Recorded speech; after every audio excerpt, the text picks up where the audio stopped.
Hello, dreamers, and welcome to this latest episode of California Dreaming. This is the fourth part of a series that we've been working on involving the 2010 murder of Marine veteran and insurance agent Randy Stone out of Independence, Missouri. The episodes are 294, 295, and 296. You don't need to listen to this one to get the full story. This is going to be close to 3 hours long. And it's the questioning and interrogation of Randy's wife, Teresa, who very quickly became a suspect in her husband's murder, literally within hours of the discovery of his body. And all of the suspicion came from just Teresa being Teresa. And that's mostly what we're going to be talking about across the next several episodes. She acted bizarrely and tried to wiggle her way out of trouble with sweeping denials and claims of complete ignorance about everything. And you can imagine it did not work. So if you'd like to hear her in action, I'm going to play the audio for you. There are 2 videos on YouTube that have lengthy interrogation clips from the 3 times that she was interviewed. I really wanted to try to get the 10-hour one uploaded, but my computer just couldn't handle it, and I wasn't going to sit there and try to edit it all apart. So what I did was, as I pulled the audio clips from the 3-hour video on YouTube, the link to that page is in the show notes along with the 10-hour one. What I am going to do is when I skip over to the recap and discussion episodes, I will fill you in on much of what is said that's not included in what you're going to hear today if you choose to listen to this. I hope you do because it's really worth a listen. I want to thank you all for waiting for me for the last couple weeks. I've been kind of sick. You might still hear it in my voice. I can't really tell. I'm still a little bit congested. I tried to clear up this morning to record, but either way, I want to get this done by Thanksgiving. So here we go. Now, before we get to the actual audio, I have a few notes about this podcast. As I always tell you, this is a one-woman show, and I depend on the listeners to keep us going and help new listeners discover us. And there are a number of ways that you can help in that. You can leave a nice rating and a review. I posted a really nice one this morning on Facebook and Instagram, so take a look at that if you have a chance. It was very sweet. On Apple Podcasts or whichever platforms you listen to your shows on, it helps people find us. You can recommend us in true crime discussion groups and forums.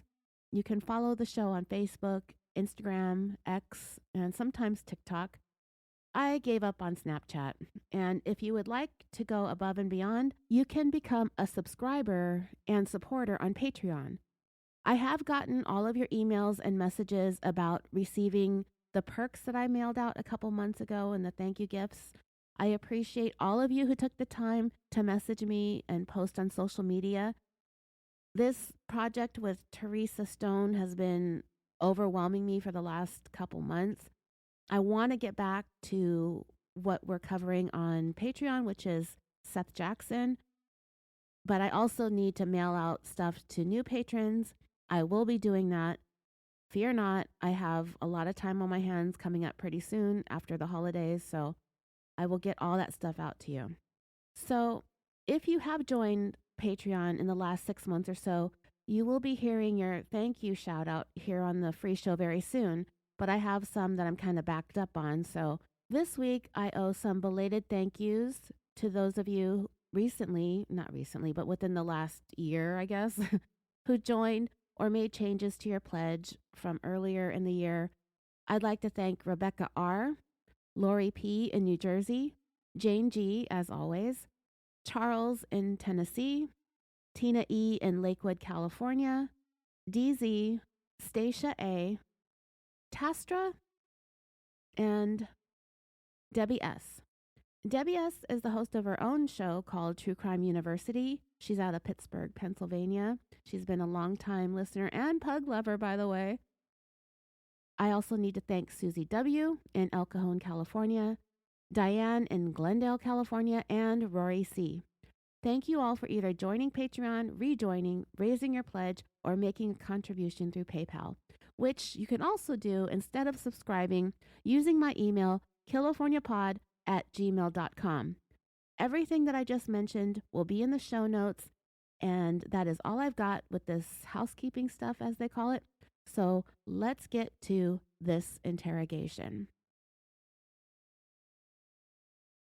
What you're about to hear are 3 different interviews that were given across, I want to say 3 weeks, in the wake of Randy's murder.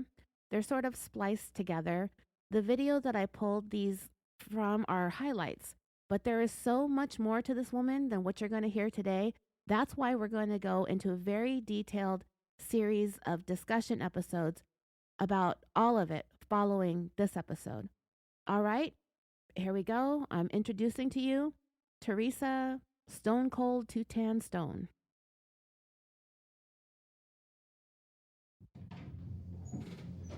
Need some airflow in these things. Hey. Oh no, it's perfect in here. Is it? Okay. Like I said, this detective's familiar. Hopefully this won't take long. This is Teresa. Her husband is Randy, who's at the office today. Teresa, we're here to get a formal statement again. I talked to you about all the stuff out there, but now we gotta get more detail what took place, because you know Randy better than we did, and you also know your lifestyle better than we do. So basically, Randy's your husband. How long have you been married? Almost 19 and a half years. Married 19 and a half years. Did you ever have any kind of separation time at all? No, never. Okay, 19 and a half. Well, when we first got married, I guess, because he got activated for Desert Storm. Well, that's different. I'm saying. Other, as far as arguments and fights and stuff, Right. or separation, no, never. Okay. Never. You have 2 kids in common? Yes. And that is? Who's Michael that? and Miranda. Michael and Miranda. Michael's in Florida in college? Yes. Is he making arrangements to get up here now? Yeah, he's supposed to be leaving around 6 o'clock in the morning. Okay, and Miranda, how old's Miranda? She's 16. You said Michael's 18? Yes. She's 16. Yes. And she goes to school at Tri-City? Tri-City Christian School, yes. Okay. This hopefully won't take too long. That's okay. I explained things to you pretty much when he was in the car, so. That's fine. Anybody else live with you guys besides you and your 2 children and him? Nope. Okay. Nope. All right. You said Randy was in the Marines? Mm-hmm. Well, when was that? From 1986 to 1990. Okay, and he was stationed in Hawaii? Yeah. Lucky dog. Hard life, yeah. I know. When did you guys get involved in insurance sales? He's actually been in the business for 15 years. We've been with farmers for, oh, good Lord. Oh. 27. I believe it would have been 13 years next month. Wow. That's quite a long time. How did Randy get along with his son? Oh, Perfect? yeah. I mean, you know, they had their squabbles and stuff, but When they got older? yeah, but more younger, but when they got older, they got really close. Good. Especially since he's been off to college, it's been kind of rough on Randy. Yeah. He's missed him very much. Okay. What about your daughter? I've seen on Randy's computer screen, she had little school issues. And he's still trying to help her out there. Yeah. No, he sorry. That's okay. It's my mom. He is always trying to help Miranda because she struggles a little bit more than my son. She's daddy's girl? Yeah. Okay. She's daddy's girl. She loves her daddy. Okay. Well, what about Randy and you? Any issues? I mean, other than what you said, like normal Yeah. spats here or there? No, we hardly ever fight. Okay. We hardly ever fight, and if we do, it's for like maybe 5 minutes, Yeah. and we're Just nothing, no little steam off. yeah. We used to argue a lot when we were younger. When we first got married, of course, it's hard when when you're separated for a whole year of your first marriage, and Yeah. then your son is born the day after he gets back from the military, and A lot of catching up to do. But no, we were very much in love. What about today? Let's go back to mine today. I asked you before, has there been any issues around the office or at home with anybody trying to maybe get themselves into the family, or also anybody gets like maybe a policyholder that's problems or anything like that? No, and if they do have problems with the policies or whatever, they normally do not call us. They always call our district manager. Okay. So now Randy he will know from our district manager calling Randy, but Randy really doesn't tell me a lot of that stuff. Okay. Because he doesn't want me to worry. So you're not aware of any issues, any No. customers that would have been through Farmers that was having any issues with you or anything like that? No, he didn't really share a lot of that stuff with me. Let's start from the beginning today, okay? And let's go through getting in, going to the business, and what times everyone arrived, and let's kind of walk our way through that, and we'll touch base on things again. But let's just start from the beginning. Your office is open Monday through Friday, or on weekends, anytime? Here's my schedule. Okay. I get in the office at 7:45 every day. Okay. The office isn't open till 9. But I always open the blinds. I answer phone calls at 8 o'clock. Or whenever they start ringing, I answer the phone. That's just us. We don't let it go to voicemail. Okay. We just don't do that. He came in about... You got there this morning, I got there at 7:45. 7:45? Yes. Okay. No one outside, never encountered anyone going into the business? No one came in except for Dave Eisen, and he came in a little after 8, and the door was still locked, because I keep the door locked until 9 o'clock. Okay, and that's when Randy arrives? No, Or just when business opens? Business opens at 9, so I Right. usually unlock the Okay. door, especially when I know that he's coming in soon. I usually, sometimes I even forget to unlock it, and he'll be at the front door, and I'll be like, oh crap, I left the door locked. When I'm there by myself, I always lock the door. That's fine. It's fine. And he wants me to, so I always keep it locked. And if I don't recognize them, I know my clients. If I don't recognize them, It stays locked. I don't let them in. So Dave Eisen, and we're talking Dave Eisen who works up here at the police department. Yes, he brought me a blank homicide report to fax to my son, because my son needed it for his criminal justice class. Okay. So I called him yesterday, and he said he would see what he could do and bring it by today if he could. And how do you know Dave? Just curious. We went to church Okay. for probably 15 years. Okay. Same church that Yes, you're going to now? same So have church. you been going to that church now for 15 years? I've been or going to New Hope for 30 years. 30 years. And New Hope where's that located at? That is located off of Kentucky and Whitney? Whitney. Yes, thank you. New Hope. Is that, what denomination is it? Baptist. Baptist, okay. Yes. Okay, so you arrive, Dave comes in, he gets you the report for your son. This shortly after 8.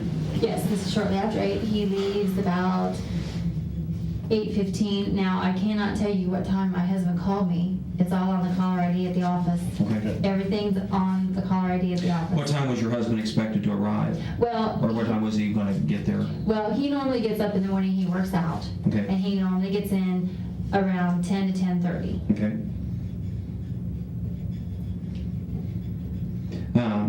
And that's about the time he arrived. So he got there between 10. Did he call you? Oh, yeah, in he between always that time? calls me. Oh, I talked to him from our home phone. Okay, so what time? Couple times. You talked to him a couple times this morning then while you were there at the business? Before he came in? Before he Yes, came in, okay. Yes, from the home and the cell. What were the conversations about? He was leaving to go on a run. Okay.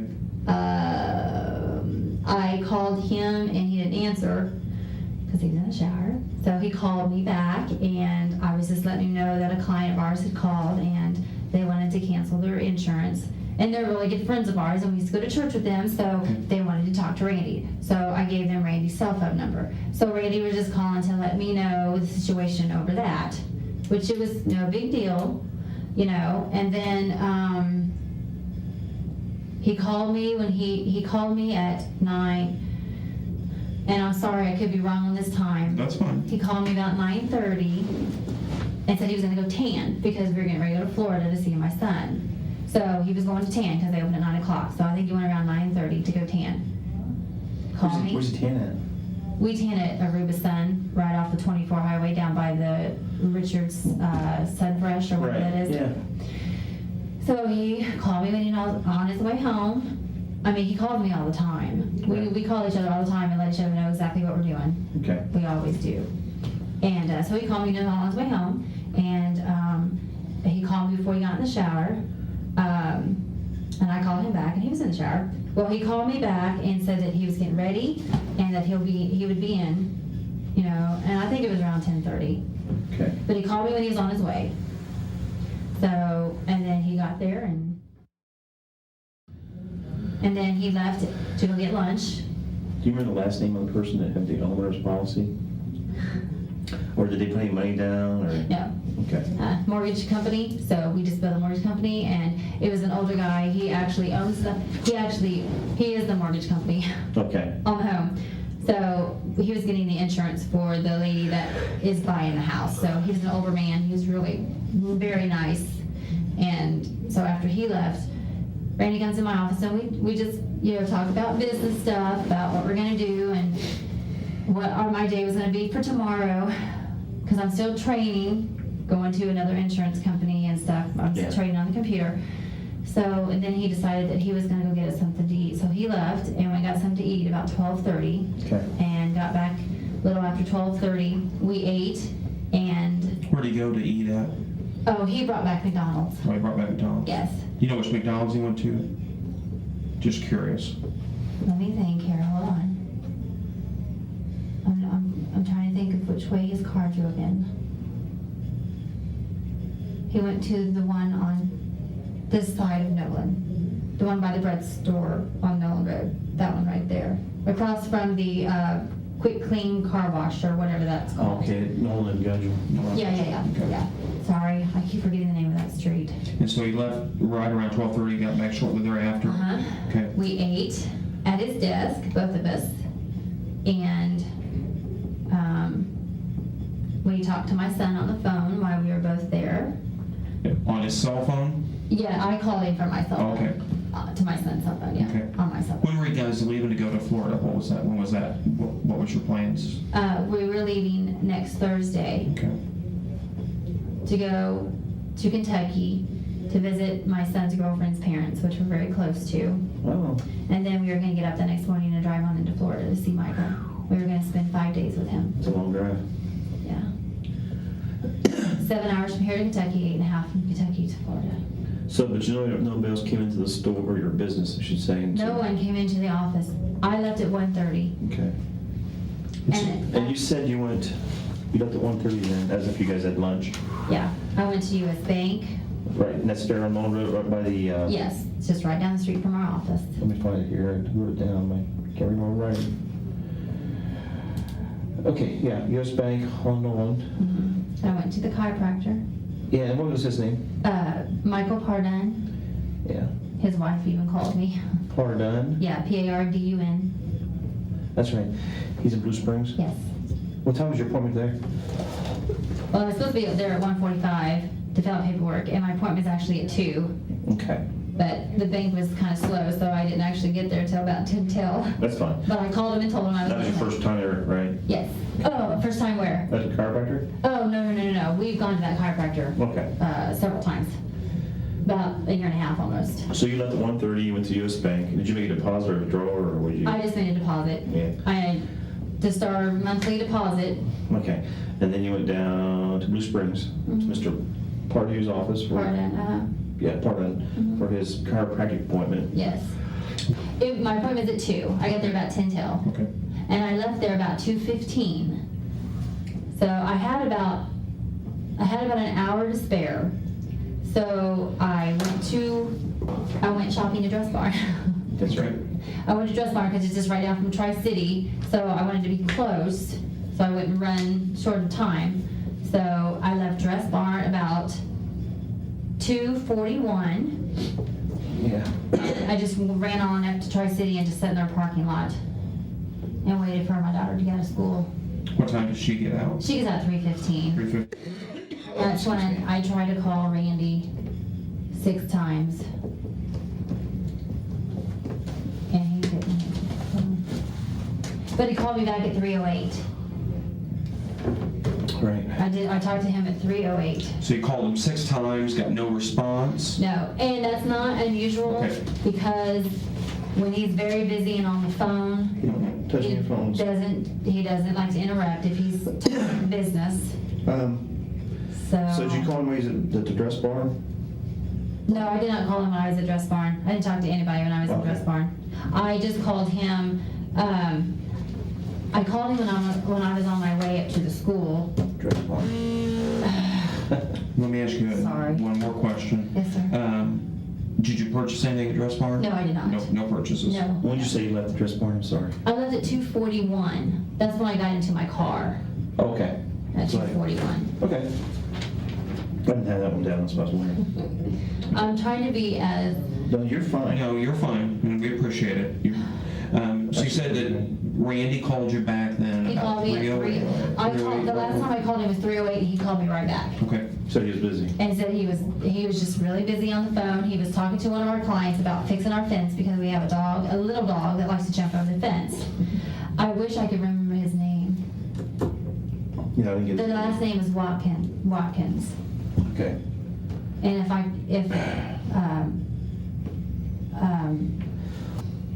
Yeah, that's all right. No big deal. You're fine. Yeah, you're fine. Let's go on from there. How long was your conversation there when you spoke to him about 3:08? let me think.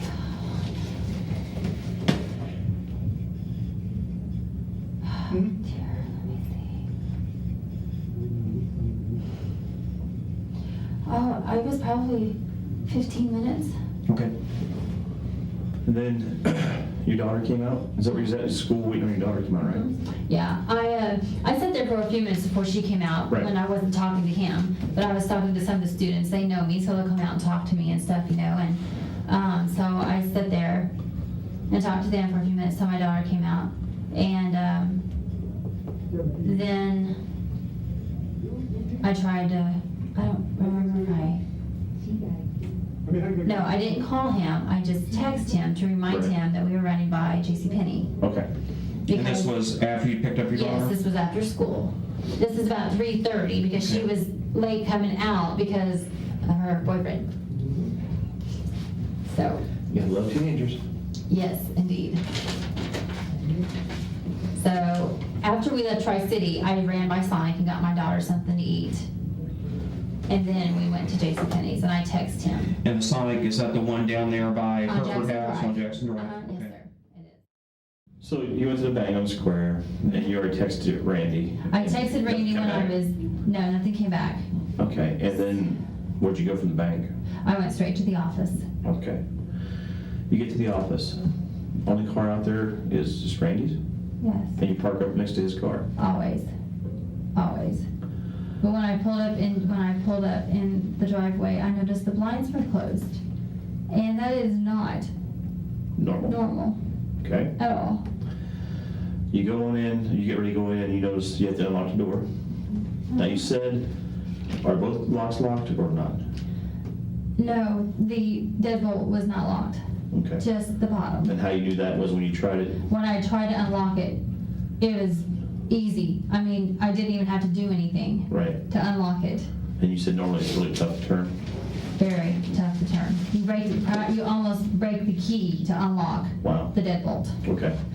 And let me just touch base again. What time do you think you arrived at the office? Just I'm pretty sure I got to the office right about 10 till, maybe, 10 till 5? yes, Okay. maybe a little bit before, maybe a minute or two before, but it was right pretty close to 10 till. Okay. And again, I apologize, I'm kind of getting in late on this. What kind of car does Randy drive? He has a 2009 Chevy Malibu. What color is it? It is a dark blue Okay. four-door. And it was parked there at the business? Yes. Only vehicle parked? Yes.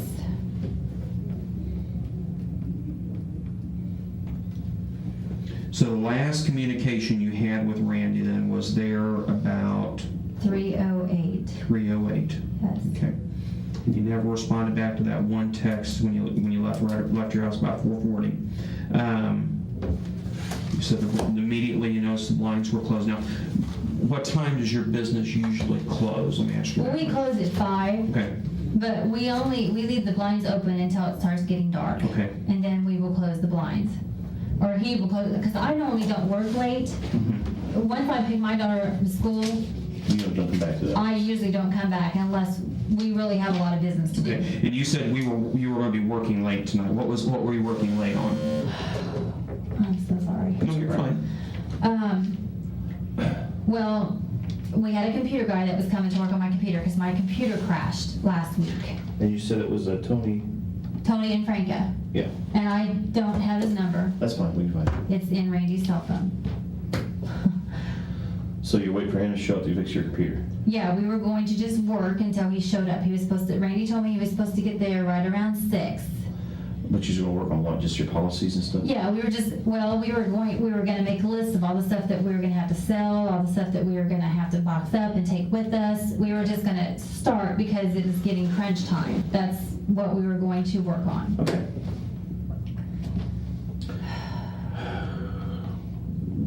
Now, you get to the office, and sorry, we're trying to get this out of the way. You get to the office and you said that deadbolt's not locked, but the other lock is locked. Yes. You go inside, open the door, go inside. What do you see? All the lights are off. Gosh, I'm so sorry. I yell. I say, honey, where are you?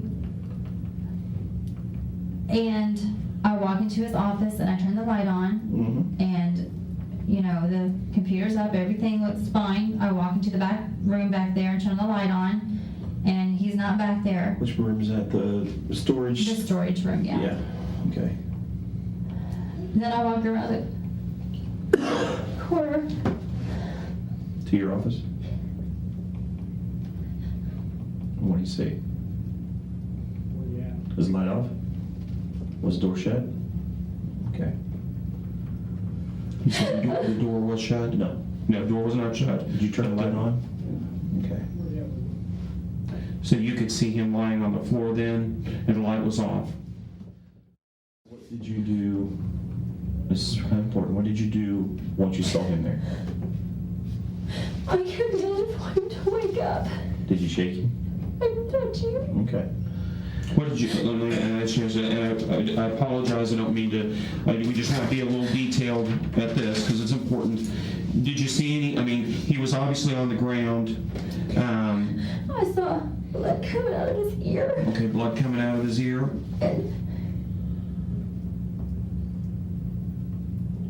And his eye was really puffy. And his skin was really discolored. But I noticed he wasn't breathing. But I didn't want to touch him. I was That's fine. scared. So what did you do to help out? What did you do from there? I stepped over him. And Now, one of those heaters was on your turbine too. Is it already standing up, or did you knock it over getting to the phone? no, it was already laying down when I Okay. got there. All right. When I walked in the room, it was laying down. Okay. At first I thought he had his hand on it, but then when I saw the blood coming out of his ear, I was... That's fine. So you stepped over him, and what did you do? I stepped over him and I grabbed my earpiece and put it on my ear. And I know you're supposed to dial 111, but I called my parents first and just told them to come to the office. And then I hung up and dialed 911. Where'd you call them, at your house or their house? No, I called them from my phone. No, but did you call them? Oh, I called them at... Oh... You see what I'm saying? They were at your house when you left. I know. I don't know if I called her cell phone or if I called the home phone. That's fine. I don't remember. So But you called from, you put your earpiece on, and you I called called from from my the phone office, in my from your office, office yes. phone. I think I called the house, but I don't remember. That's fine. Who did you get a hold of when you called the My house? mom. Okay. And what did you tell your mom? I just told her. I said, I said, Mom, Randy, something's wrong with Randy. I said, he's bleeding and he's not responding, he's not breathing. I need you guys to go to the office now. And I was saying it so fast I had to repeat it several times. Okay. And then I hung up and dialed 911. From the office phone? Yes. And did you stay in the office where he's at doing this, or did you go outside? No, when I got on the phone with the operator, she told me to get out of the office. Okay. The dispatchers? Yes. So I grabbed my purse. You stepped back and- over him? Yes, I did. Okay. I stepped over him and walked out. Where was your purse at? On your desk? Yeah, my purse, my drink, my cell phone, I just kind of sat there right on the top of my desk. Okay. And I just, well, when I first walked out, I didn't grab anything. Mhm. And then she asked me to grab my cell phone or something. So I walked back into the room and grabbed my purse and my cell phone. Okay. But I left my The water. dispatcher told you to get yourself in a purse? Yeah. So you get back outside, now you're waiting for the police and your family to arrive. Okay. Is it the only light you turned on was his office Yeah. and the storage room? I believe so, yes. I did not, because my light where my office is at, you have to turn it on at the door. Yeah.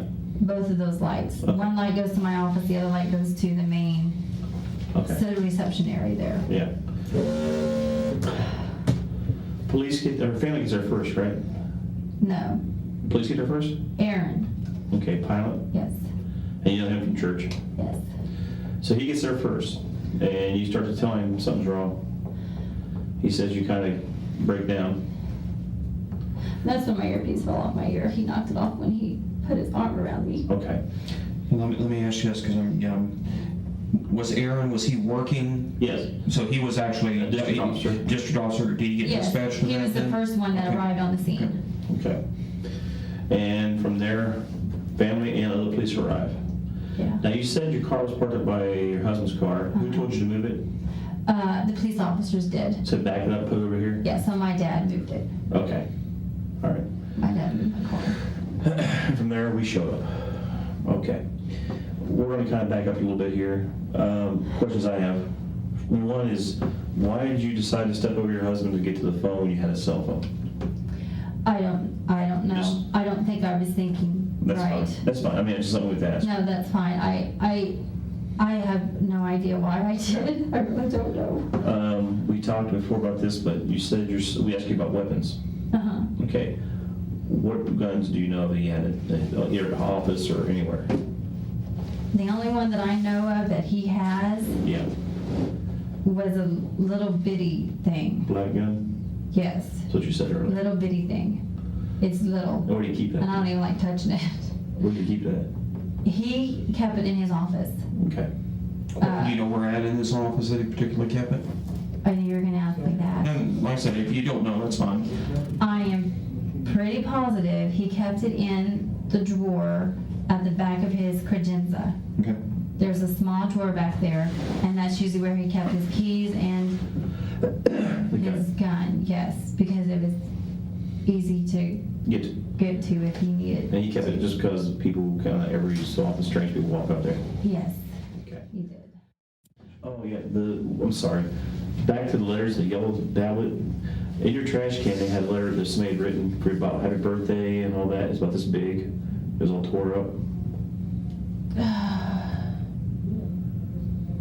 And it says something about, something like you're the most beautiful person or some kind of thing like that. It's all these big ramblings of good stuff about, it's about that long, but that big. It's a white letter and it's black writing and it's all tore up now. There's a bottom of your trash can at your office. Oh, It said happy birthday at the top of it, and then at the bottom it's happy. Then it had all these initials on the bottom, like there were initials meaning something.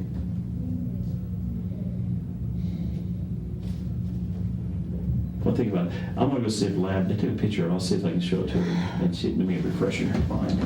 Hang on just a second, we'll be right back. okay. I heard that. You okay? You need anything? We're not done here. On that letter, they didn't take a picture of it, but they collected it. So we can't see it because it's on property. But it's a note about the big. Yeah, I remember. And I've had it for a very long time because I kind of had a secret admirer. It was left on my car door. I Today? Oh, no. Oh, no. Where was your car at the office? It's not even the car that I have now. Oh, okay. I believe it was. That's been several years ago. And I just found it the other day. I was looking for my, what do you call it, dental card. Yeah. And I found it in there. And Where was that? In your drawer or? no, it was in my purse. I have a little thingy that I keep all my credit cards in. Yeah. And it was in there. Who's the secret admirer? I don't know who he is. I've never gotten another note from him ever. No calls? No calls, no nothing. Have you guys been getting any calls at all lately with him, somebody hanging up or anything? Yes, let me think. Was it today or yesterday? But the calls show up private, so Yeah. I have no idea. Okay. Because my husband answered the phone a couple of times, and, well, no, it's probably more than that. And he said, well, I don't know who they are, they keep hanging up. Never said a word to you, like guy or girl? I never answered it, he did, and he never told me. So I don't know if there's any breathing, I don't know, he didn't say. Okay. He just said they weren't, if they just hung Has he up. been getting calls like that you know of? Well, not that I know of, but like I said, I don't know, I just don't know if he would. Sometimes we'll tell you because Tell me. it worries you. That's why I would think we're he touching would tell base. me. That's why we're touching base to anybody who could find it other than you. No, because- I know he would tell me, I know he would. Okay, I want to ask you something again, like we asked you before. You going in and finding him like you did and everything? And here's the thing, and please don't take this wrong. I told you before we had to ask questions and No, things to get details. I understand. We understand how people think and what goes on sometimes with people. When you went into the office and you located him laying there on the floor, and you checked him and yelled at him and everything, we found a cartridge by his feet. You found a what? A cartridge. A shell casing. Shell casing. That's what we're asking you. If there was a gun laying by him or anything and you moved it, I didn't see anything. I Okay. swear. I did not see anything. That's why I didn't know where the blood was coming from. I saw blood under his head and coming from his ear, and I saw his eye was swollen and his skin was discolored. So I didn't see anything. I could not figure it out. That's why I thought maybe he hit his head or something. okay. I have no idea. Well, that's what we're saying here, because talking to Joe and talking to some other people, when I brought you up here, somebody else got a hold of me too. They said your husband does have the .40 caliber handgun. He does? Yes, and that's what we're saying. And you being his wife, you should have seen or known about it. The only one that I have ever seen is that little bitty one. Now, like I said, I don't go down in the safe downstairs. Right. So, Well, all I know what he has downstairs in the safe is his shotguns. He carried this one in his briefcase. He did? Yeah.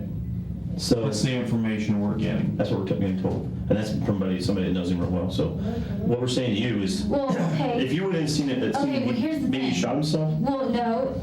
We're saying if you maybe shot himself for some odd reason or another, Would you have grabbed would you grab a gun just to say it don't look right? No, absolutely not. I Okay. don't touch guns. He knows I don't like them, and I don't touch them at all. That's fine. But I asked him this morning to bring an Avon book for me, and I assumed he put it in his briefcase. So I opened his briefcase, and it wasn't in there. But I didn't see a gun in there. Okay. I didn't see anything in there Okay. because I opened it up, and I did not see a gun in there. I did not know he had another gun. Not like that anyway. Yeah. Well, and that's what we're saying. And please don't get us wrong. But the thing is sometimes people React differently. react differently, yeah. And they will do something that you least expect them to do. We've dealt with this a lot. And that goes with suicides and everything, because we've had them before where they didn't even leave a... And you would tell us if there was a gun there, if you would have picked it up and moved it someplace.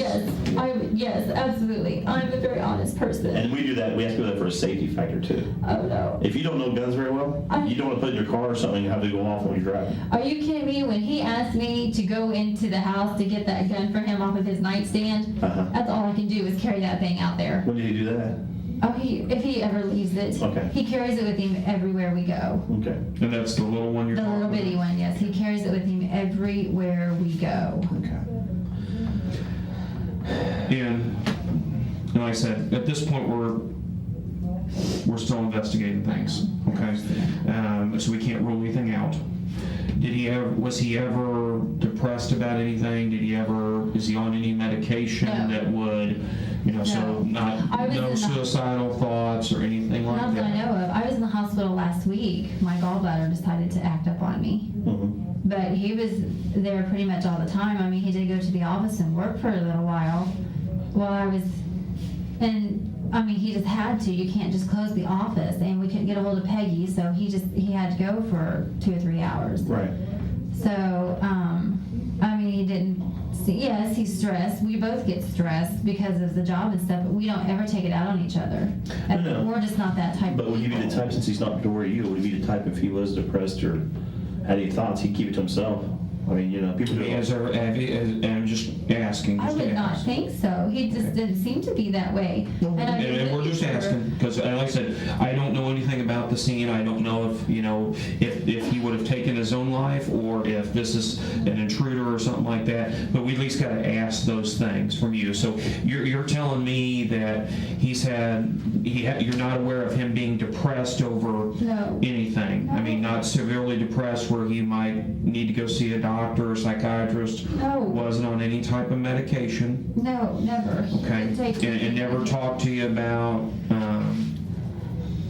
harming himself or anything like that? No. Okay. And you said he didn't drink, No. and he's a Marine, so he didn't do any drugs. No. He doesn't have no tattoos. No. The secret admirer, you said that he left a letter on your car a year or so ago? It's probably been 3 or 4 years ago. And you've had this note in your purse? I totally forgot about it, to be honest with you.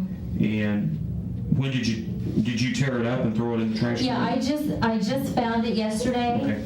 When I was looking for because I scheduled my daughter for her wisdom teeth to be pulled out. Mhm. So as I was going through, I found it and I just ripped it up and threw it away.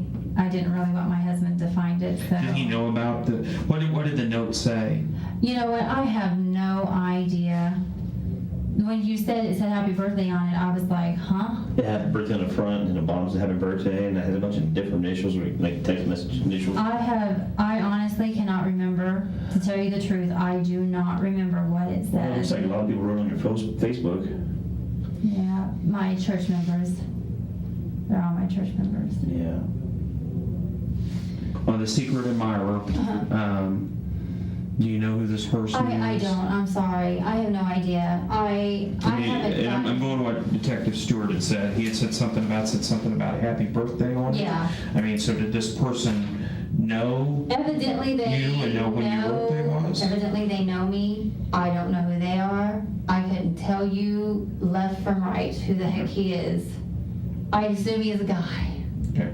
Sorry, I didn't mean for that to be funny. But I don't, seriously, I have no idea who he is. And it's been several years. Like I said, I just found it. I wasn't looking for it. I just ran across it and couldn't believe I still had it. Okay. So I thought, I better get rid of it because I surely didn't want my husband to find it. And if he did, I would just explain to him that it was just left on my car window, just like I'm telling you guys, I'm being honest with you, and I have no idea who he is. I don't know. It's been several years ago, so I honestly don't know. I have never gotten any more letters, nothing. I've never gotten phone calls, no mysterious phone calls, no nothing. Okay. So, I don't know. No affairs on the side or anything like that? No. He hasn't had an affair with someone? And just be honest with Several me. years ago, he did. Okay. But that was right after we got married. Okay. That was a long time ago. Okay. But nothing recently? No. You guys haven't been separated or anything? No. Or issues with that? I mean, he, and I hate to say this, but I feel like you need And be to honest know. with me. You need because, to know. anything I know. can help us. He had trouble with pornography, so. He had trouble with pornography? Yeah. But, we got through all that. Okay, when you say he had trouble with pornography, was he watching it on TV or doing it on a computer? He would pull it up on the computer. Okay. But it's been several months, probably a year or so. Okay, but within the past year, when we say he's having trouble with pornography, what do you mean by that? Well, he would just go on websites and just look at them. Okay. approached him about it. So Okay. we got that out of the way. And when you say you got it out of the way, what do you mean by that? Well, that's why his computer's the way it is now. He switched his computer so I could see everything. Because it used to be like this, so I couldn't see anything. Mm-hmm. So he turned it like this, so whenever I did walk into his office or walk past his office, I could see everything he was working on. Because he wanted to be honest with He me. didn't go to any counseling for No, it wasn't that deep. And it didn't cause any friction that No. you guys were wanting to get separated No, or no. never had to leave the residence or anything? No one left the residence or anything? No, never. Absolutely not. Ever. Okay. Never, never, never, never, never. It never got that bad. I'm telling you, Brother Love pulled the trigger. I'm telling you, this is the motive. This is the reason that your husband is dead. It's up to you to tell us exactly what happened, exactly what was going on, all right? Now,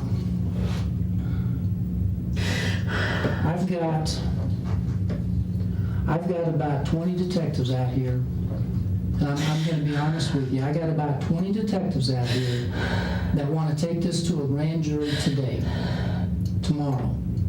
They think there's enough evidence against you to have you charged because they think you're involved in this. It's either not that you can, but that you have something to do with this. Do you know why? Because of this? Because your statement that you gave the other night to Detective Stewart is full of inconsistencies and untruths. What? I'm telling you, they have torn that statement apart. We have a page and a half of things that's not jiving, all right? Like what? I have told you everything that happened on that day. Well, I'm telling you that I have They have- receipts to show you. My daughter was with me. we're Are not you saying kidding me? that's what I'm telling you. Oh my That there's trouble here, Teresa. There's trouble here. All right? You have got to tell us what happened that day. And if you don't tell us, then I'm telling you, I've been doing this for 24 years, and I'm telling you, I can see the direction that this is going. And if you're not truthful with me and tell me everything that's going on and what you know, you're going to be a soul out on a plank, all right, all by yourself. My investigators believe that you are involved in this, either in the cover-up. They don't. There's no way. I'm telling you. I would never do anything to hurt my husband. I love him so much. That's why I was trying to get rid of this. That's why I was trying to get Brother Love out of my office. We were trying to start over. I didn't want him in my life anymore. I wanted to just be with my husband for the rest of my life. Please, tell me. I'm telling you something. Tell me what is not driving. I want to know what's not. I need to know. For example, you say you went to the bank and made a deposit, right? Yes. We've been to the bank 3 times. They say that there is no activity on your account that afternoon. There is 2. I have the receipt to prove it. Well, I'm just telling you what the bank's telling us, okay?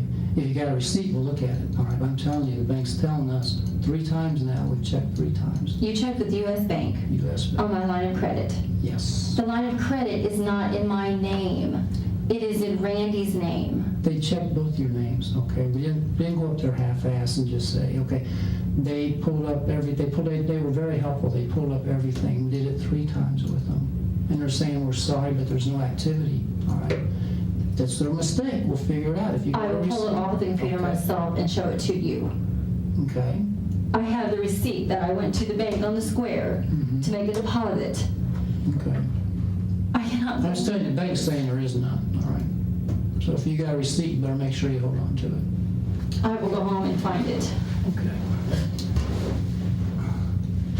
I cannot believe this. I seriously cannot believe this. It's true, Teresa. No.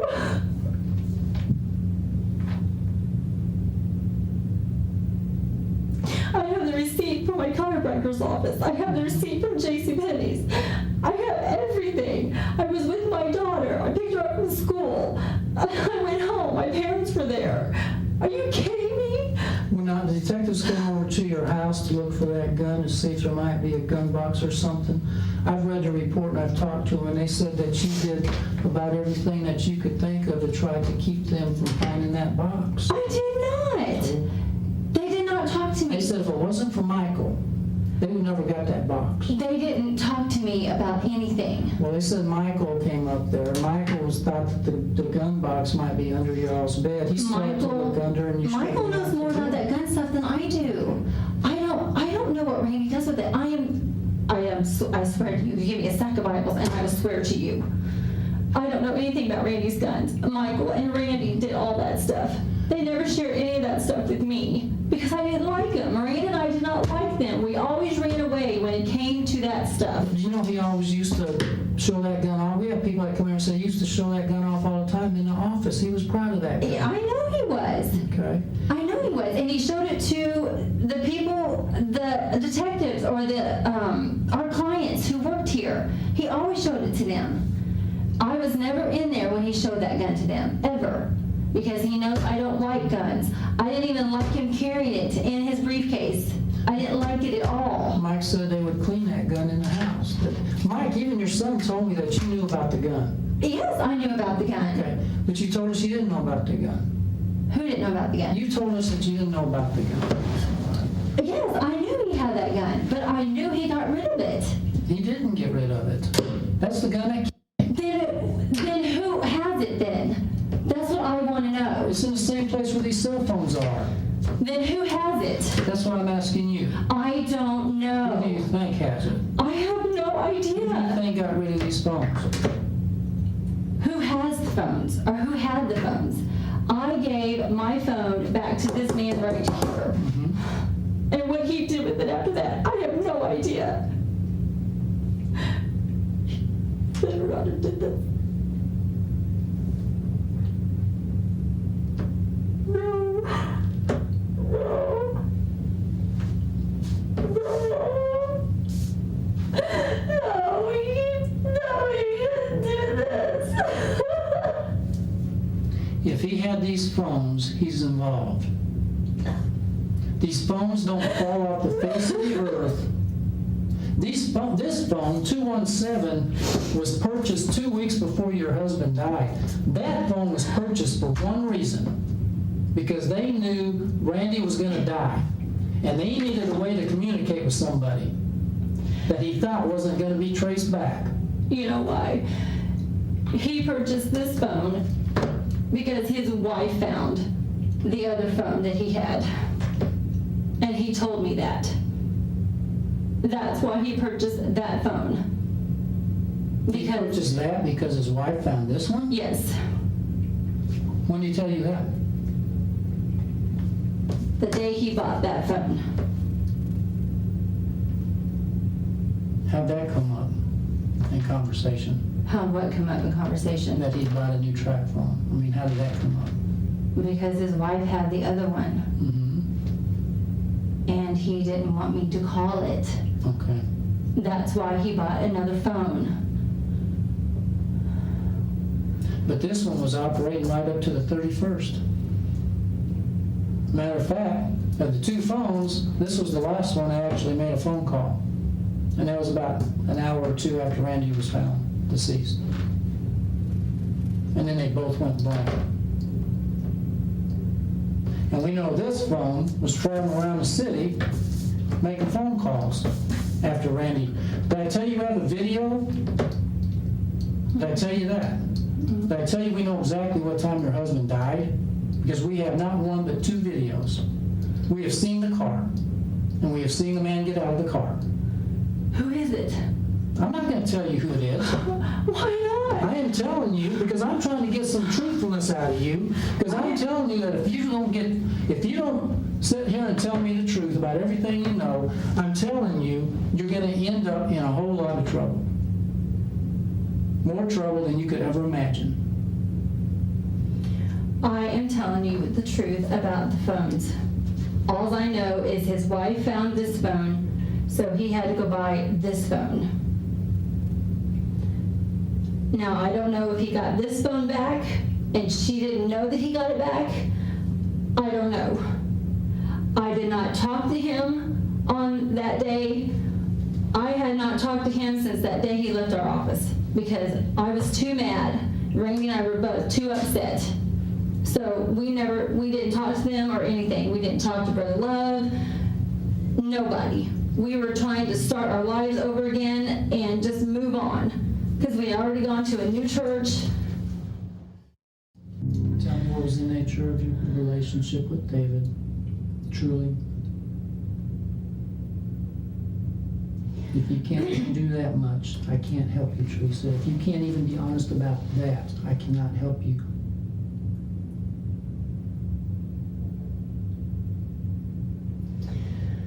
Well, obviously he was in love.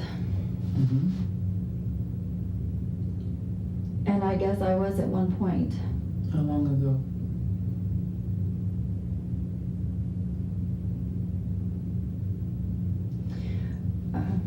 Just recently. Probably a couple weeks ago. No, well, probably about a month ago. Mm-hmm. About a month ago you felt like you were in love? No. A month ago, I wanted it to end. Mm-hmm. I wanted to start my life fresh with Randy. Okay. Let's back up. Okay. I need to know. Oh, 9 years ago. Well, I need to know what kind of things have been going on between you and him before you decided that you wanted to put an end to this thing. Because I know it wasn't just phone calls. Couldn't have been.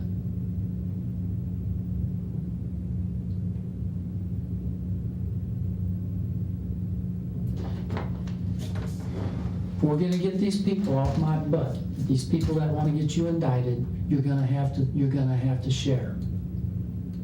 You're gonna have to show that you can be completely honest. When the hard questions are. And if you talk to him, What if I talk to him? When I talk to him, it's gonna go down just about the way it's gone down with you. There's not gonna be much difference. I'm gonna ask him straight up questions, and if I think he's lying to me, I'm gonna call him on it. And that's the way it's gonna be. I don't treat anybody differently. I'm calling it on you, I'm calling you. I don't think that you're not being truthful with me about the nature of your relationship. And it's important. do you understand that I'm scared? I understand you're scared. And if you tell me why you're scared, what exactly scares you, I will try to help you. We'll get through this. Because when you say you're scared, I need to know exactly what is it that scares you. Because if that's what's keeping us from getting to the truth tonight, we need to take care of that. And we will. What scares you?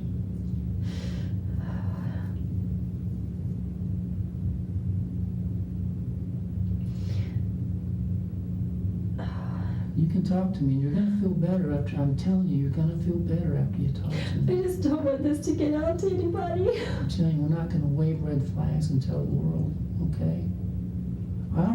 Teresa, I already know what you're going to say, but I have to hear it from you. I have to hear it from you.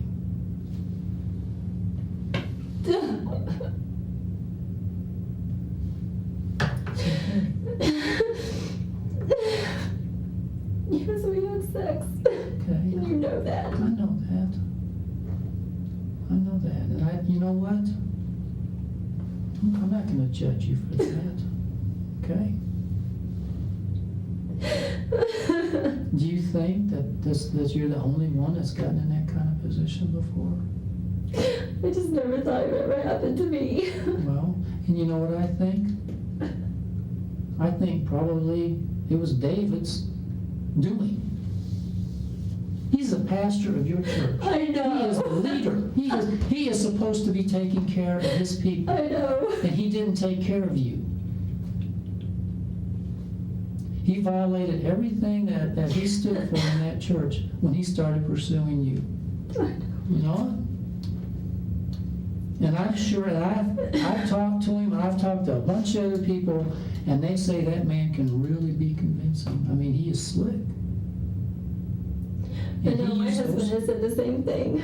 he used his skills to be able, once again, to turn you away from your values and what means the most to you. And he did that. How long has this been going on? 10 years. Okay. So this affair's been going on for off and on, or pretty steady? No, it's been off and on. Off and on? Every time I try to stop it,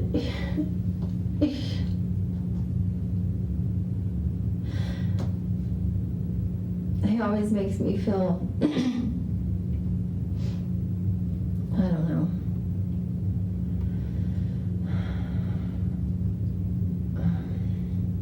What are your feelings? What are your feelings for him? Obviously, you had some feelings for him, but this wouldn't go on. I like did. that, right? I did. So you were in love with him. This must have been hard on him. The fact that you were leaving the church.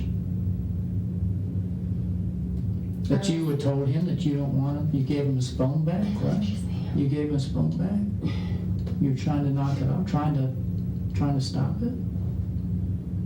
When he came into that office, is that what that was about? Did he come in there and tell Randy that you guys had been together? No, Did that ever come up? no. Okay. So that hadn't come up. He was just telling you about this Bruner guy. He was telling Randy about it because he was tired of other guys trying to come on to me. Okay. Because, David was tired Yeah. of other guys coming on to you? Mhm. All right. because I would tell him, and I probably shouldn't have.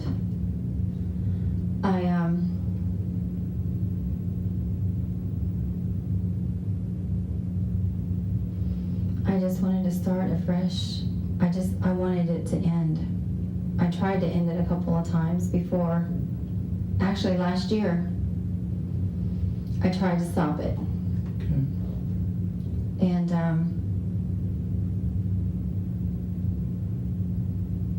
I wouldn't. How do you take it?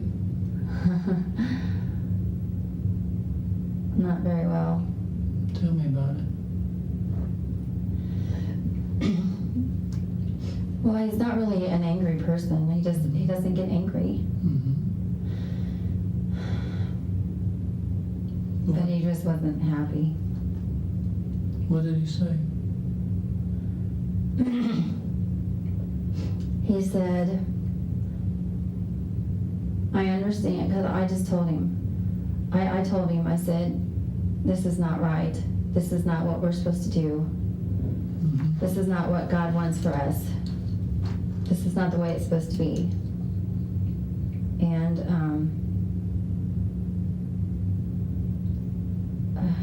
I don't even remember what he said. And where was that? Was that at the church? Yeah, I was in the kitchen. And how long ago was it?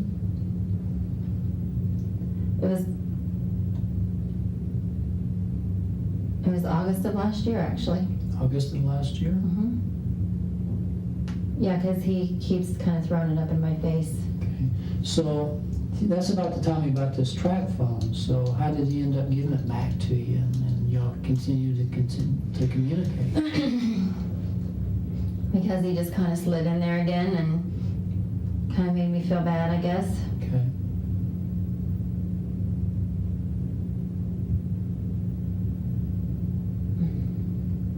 So this, as you're describing it to me,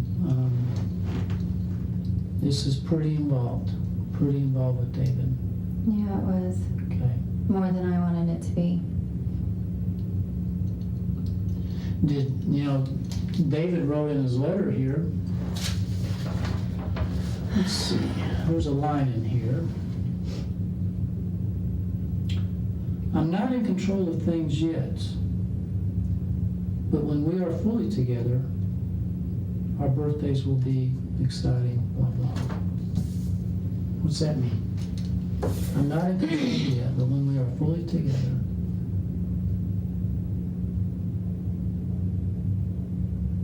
I don't know. What do you think it means when you read that?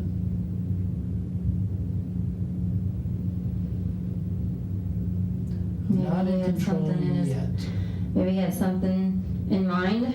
Did he ever talk to you about anything he had in mind? No. I always told him, if God wants us to be together, Mm-hmm. then He will put us together. I always told him that.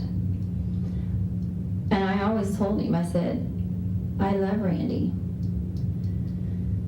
And I hate doing this. Mm-hmm. I hated it. Did Randy ever suspect?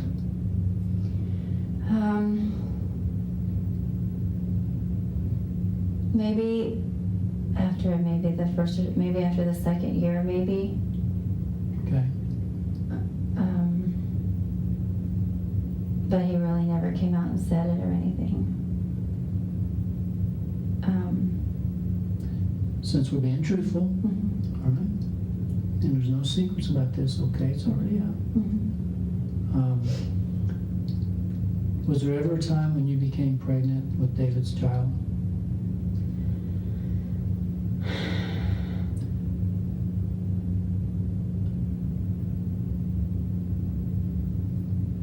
Because I think you did.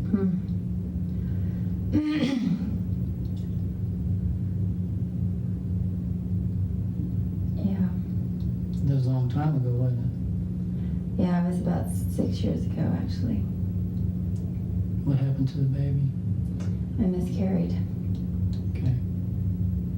Did anybody know about that except you and David? About me being pregnant? Mm-hmm. Oh, no, Randy knew about it. Okay. He knew about it. Okay. You gotta clear this up, because as far as I know, I don't know if it's true or not, okay. Mhm. Had Randy had a vasectomy at some point? Mhm. Was this before you got pregnant? Mhm. Okay. How did that go over? Or how was that explained?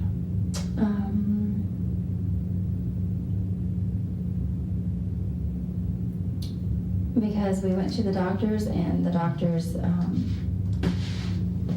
told us that it happens a lot. Okay.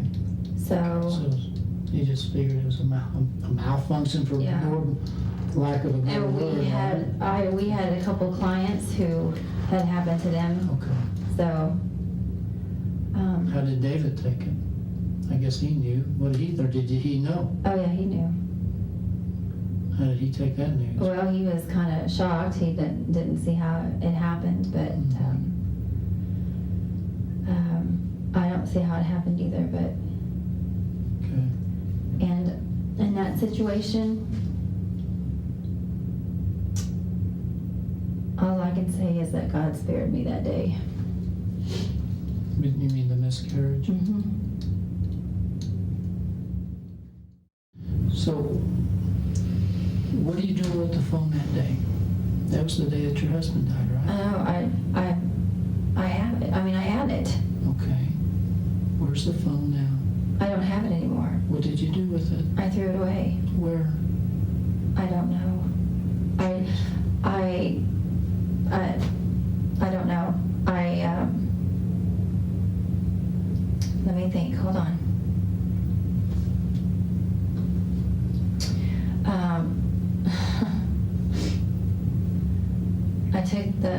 I tore it apart Okay. because I didn't want any more communication with him. Mhm. He tried to call me several times. He tried to call me on my cell phone, Mhm. and I wouldn't answer it. I knew it was him. I didn't want to talk to him. I didn't want to talk to him at all. What are you doing with the cell phone that day? I didn't want to communicate with him. What am I doing with I mean, it? why did you even have it? Well, I just had it. I mean, he gave it to me. Okay. I mean, that's how he communicated with me. But I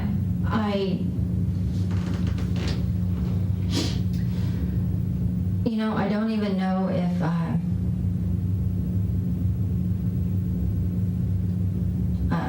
even know if I even used it after that day he came in my office to talk to Randy and I was so mad at him.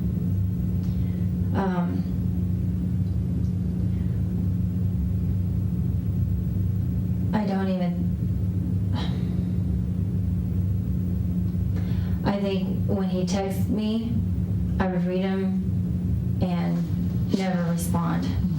I didn't want to respond to him. I didn't want to talk to him. I was mad.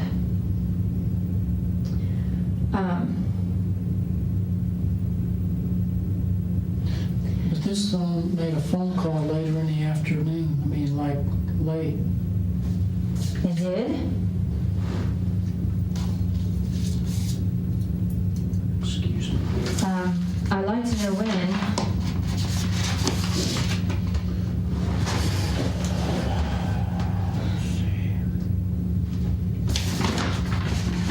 This is wrong. We've got a bunch of more phone records. This is the wrong one. It's not what I need. As I recall, the last time that anybody used this phone, like I said, it was after we know that Randy, was killed. It was after. It was, as I recall, it was like, I want to say it was 4 or 5 or something like that. That's when the last time this thing was used. I got rid of that phone.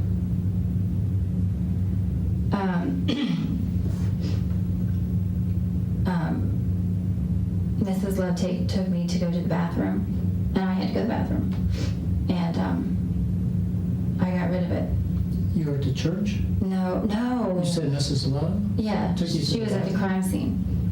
Oh, I'm sorry. Now okay, so you had it at after you found your husband? Yeah, it was in my purse. I carried it in my purse. All right, I understand. I'm So she trying. took you to the bathroom. I'm trying to be honest with you. I know you are. And that's when you got rid of the phone? Yes, I tore it up. Who was the last person that you ever called or talked to on this phone that you could call? The last time The very last time you ever used that phone? when I checked the voicemail. While you were at the office? No, I checked the voicemail when I was on the road. Going where? When I was going to the bank Okay, before I went to pick up my daughter. okay. That's the last time I So checked the You voicemail. checked the voicemail when you went to US Bank? Yes, All right. I And checked there was a it. voicemail from David? Yes, All right. that's the last time I checked it. That's the last time I used it. When she took me to the bathroom, Mhm. I took off the back, broke the back. I broke the phone in half. What bathroom are you talking about? I went to the bathroom at, oh gosh.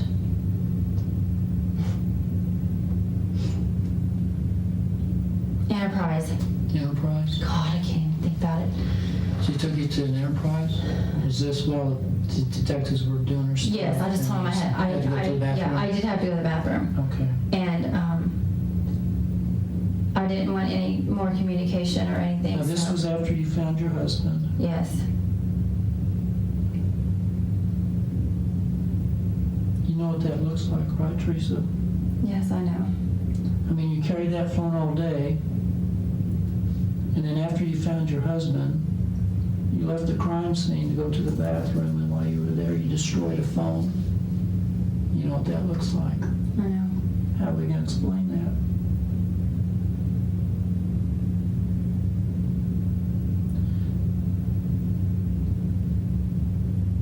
What did David tell you on that voicemail?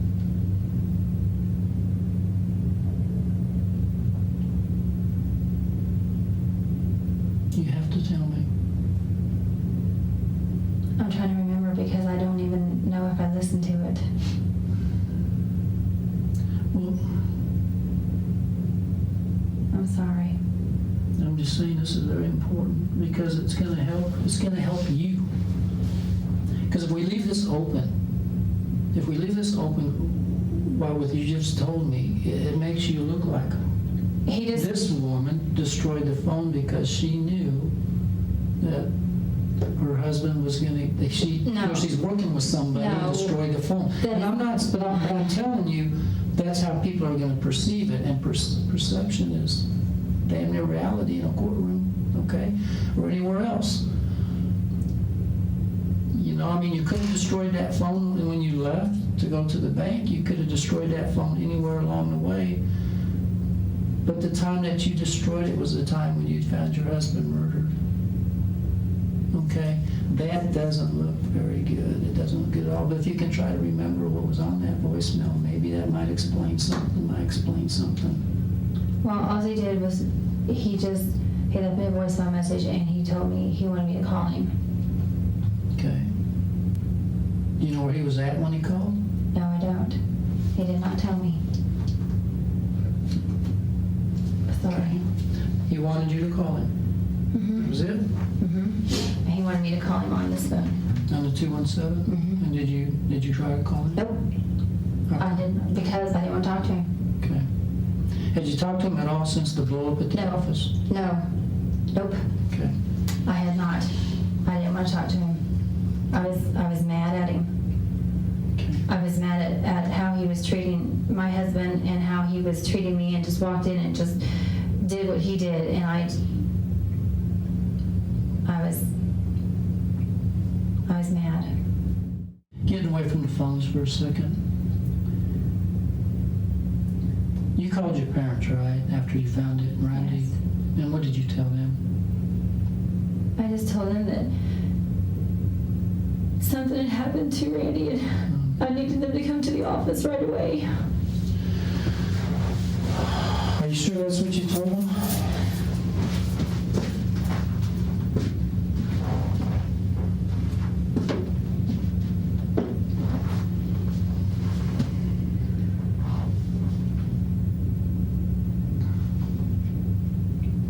See, what you told them, because I got it from your mom and I got it from Miranda, what you told them is that Randy had been shot. Yeah, that's what I told him. All right. That doesn't square with what you've told us up to this point, and it doesn't square with what you told the 911 operator. That's a problem. That is a problem. You told your parents specifically that Randy had been shot. You knew that he'd been shot because you told your parents that he'd been shot. You told the 911 operator you think he might have fallen. You never told him that he'd been shot. You kept that to yourself.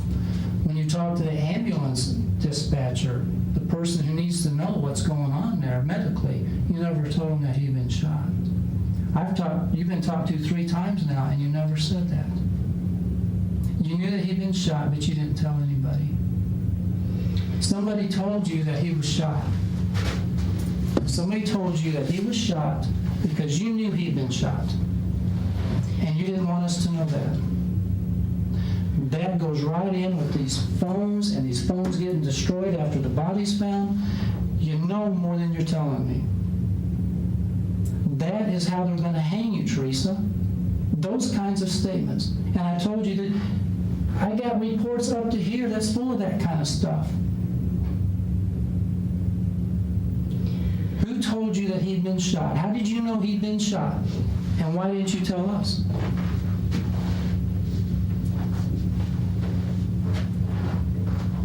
You're not being truthful with me, Teresa. I didn't You're know. not being truthful. Okay, I didn't.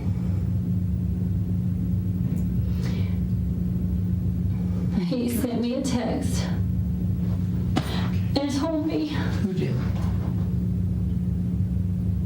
Say it. Brother Love. Brother Love.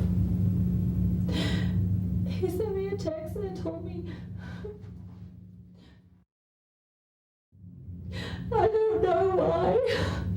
When did he send you that text? When I was on my way to the office. From your house? Or when? Before you got to the bank or after? No, when I was on my way back to the office after I dropped Miranda off at the house.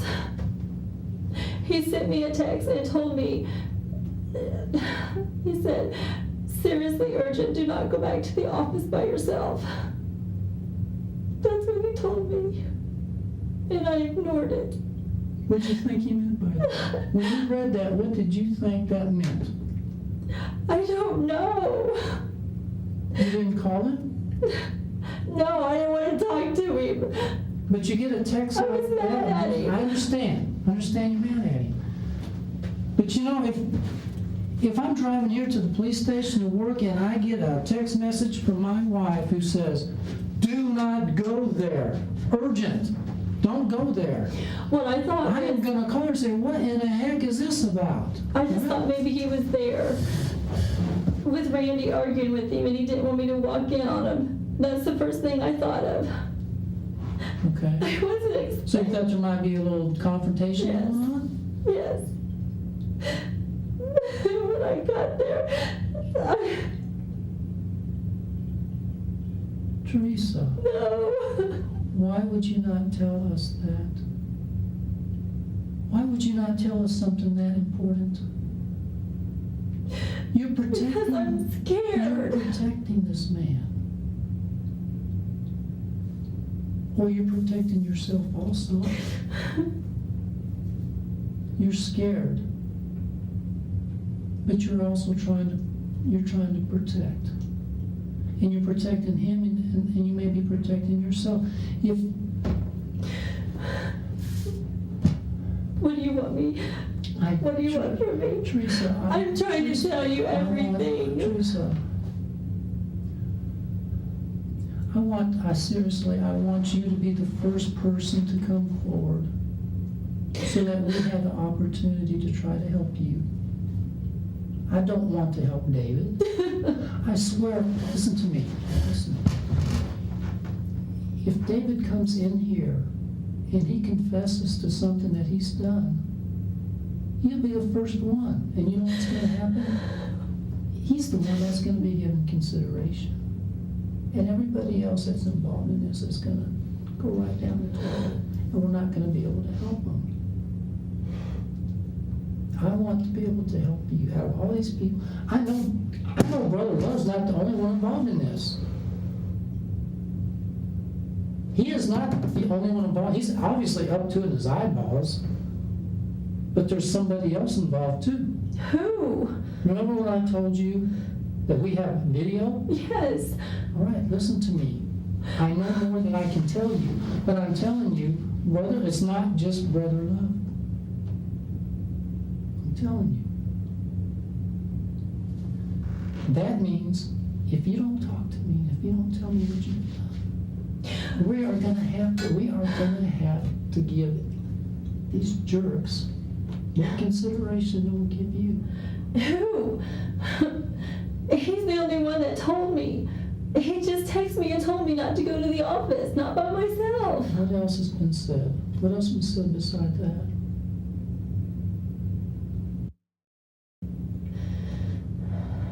When did you first know that something could be up? Something just wasn't right. What text message, what phone call, what letter, what anything, what has ever been said to you prior to the 31st that something might be up, that somebody might do something extremely stupid, even if they just intended to go scare Randy? The only thing that I know is I text David from that phone on my way to the chiropractor's office. Mm-hmm. I told him, I said, "You have messed up my life. Mm-hmm. Leave me alone." And then he started calling me like crazy, Mm-hmm. and I didn't answer the phone. I didn't want to talk to him. I didn't want to talk to him at all. Mm-hmm. And he called and left a message. And I checked it. He texted me and said,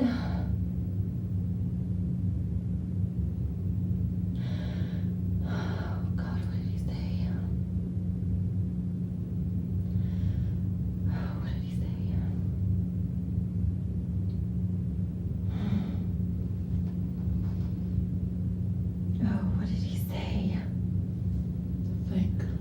thinking, what did he say?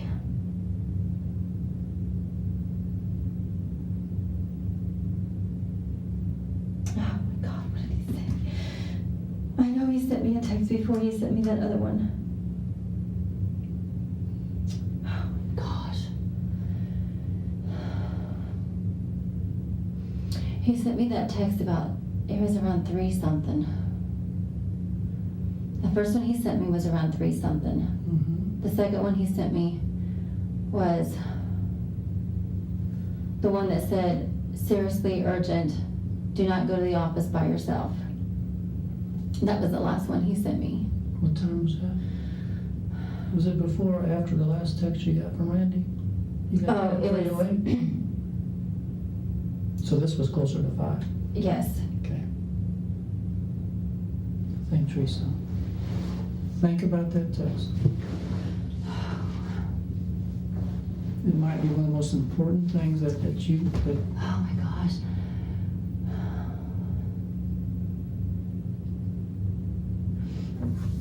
Seriously, I think the only thing on that text was that he was going to the hospital to see another one of our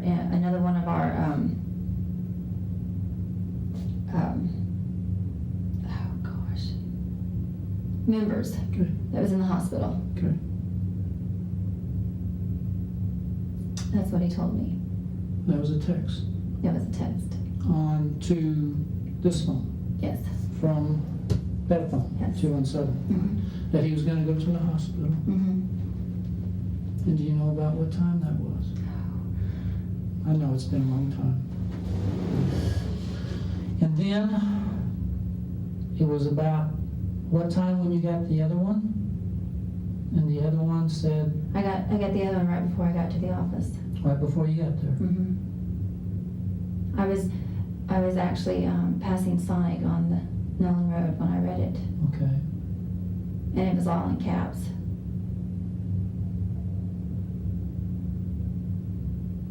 My dad's probably wondering what's happening to me. I know it. But you realize this affects the rest of your life. So I I know. understand that. Did you know what you were going to find when you got there? No, I did not. I did not expect that at all. Did you expect anything? No. The only,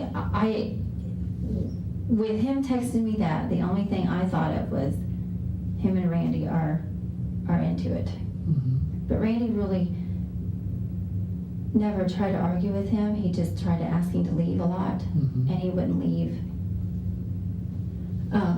Why didn't you tell somebody about that message before now? I don't know. I guess I was just scared. Scared of what? Scared of what might happen to me. Did you believe I mean, that? I Did you don't- believe that Brother Love had something to do with this, even before you came in here tonight? Do I believe? No, before you came in here tonight. Oh.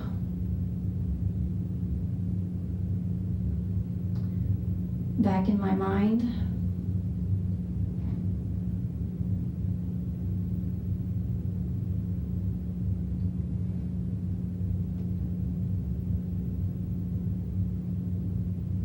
You had to ask him about the message. Your husband's been killed. And right before you got there, you got this all caps message, don't go there. How could you not confront him or talk to him? You had to talk to him about this. I know you've been about to the what?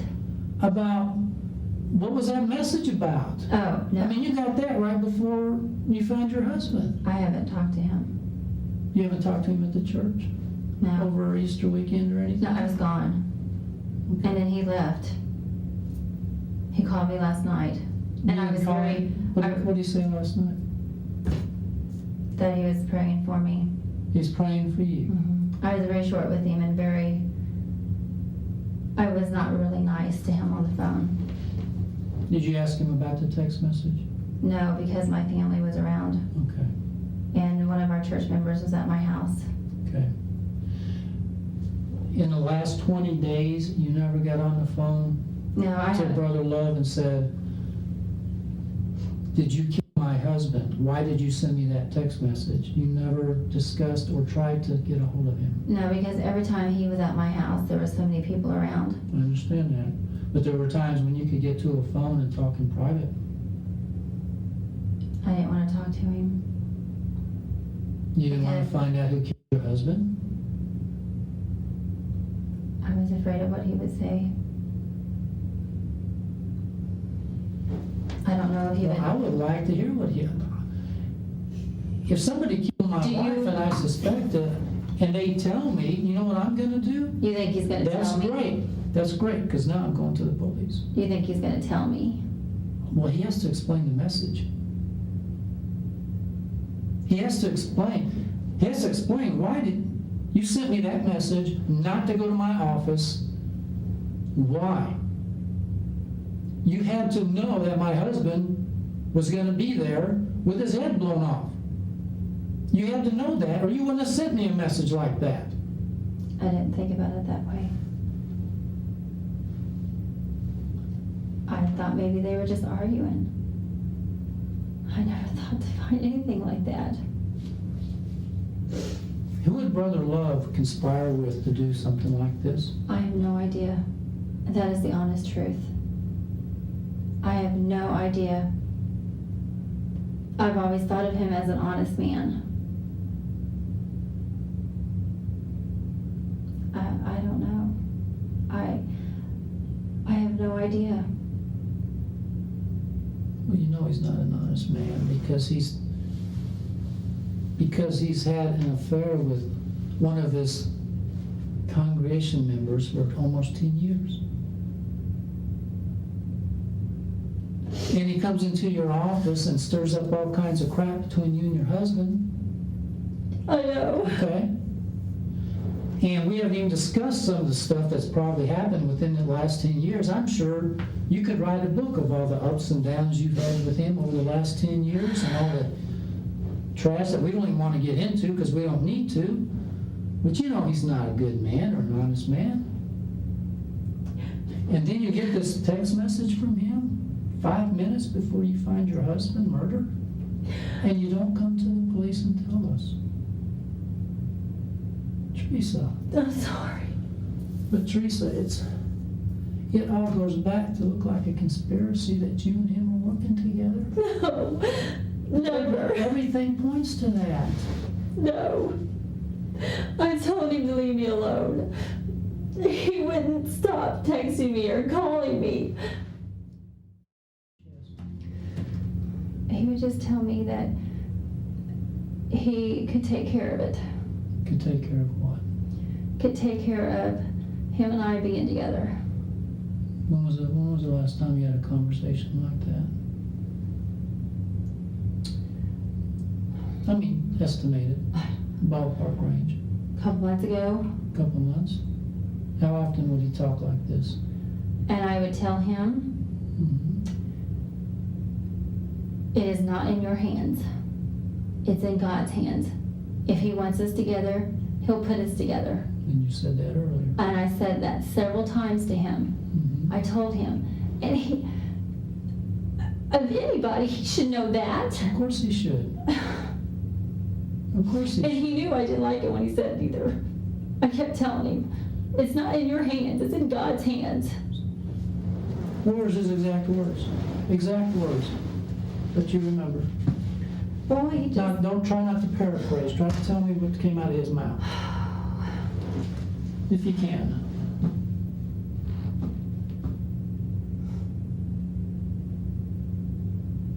Let me ask you a leisure question.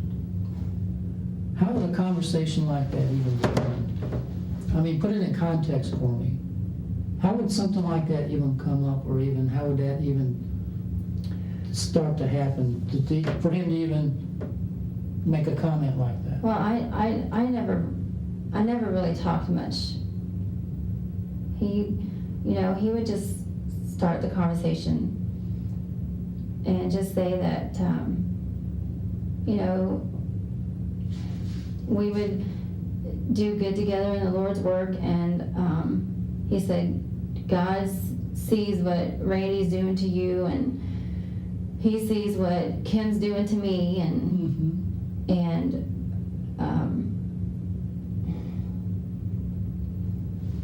he kept throwing Bible verses up at me, and what other Bible characters did in the Bible, and how they murdered and God still blessed them and stuff like that. And I was like,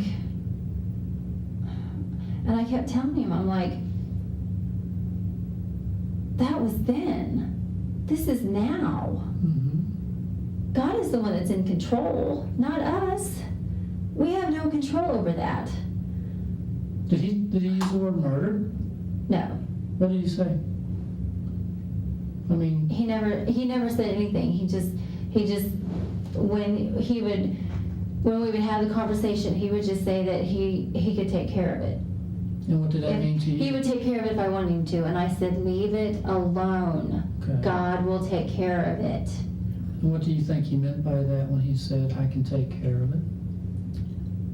Be honest with me. What do you think he meant? I don't know. Did you ask him, what do you mean by that? Well, yeah. Yeah, what did he say? Well, he kept referring to oh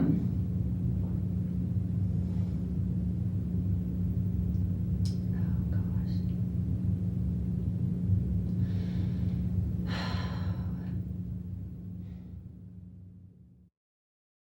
Things have been difficult between Randy and Love Yeah. since when?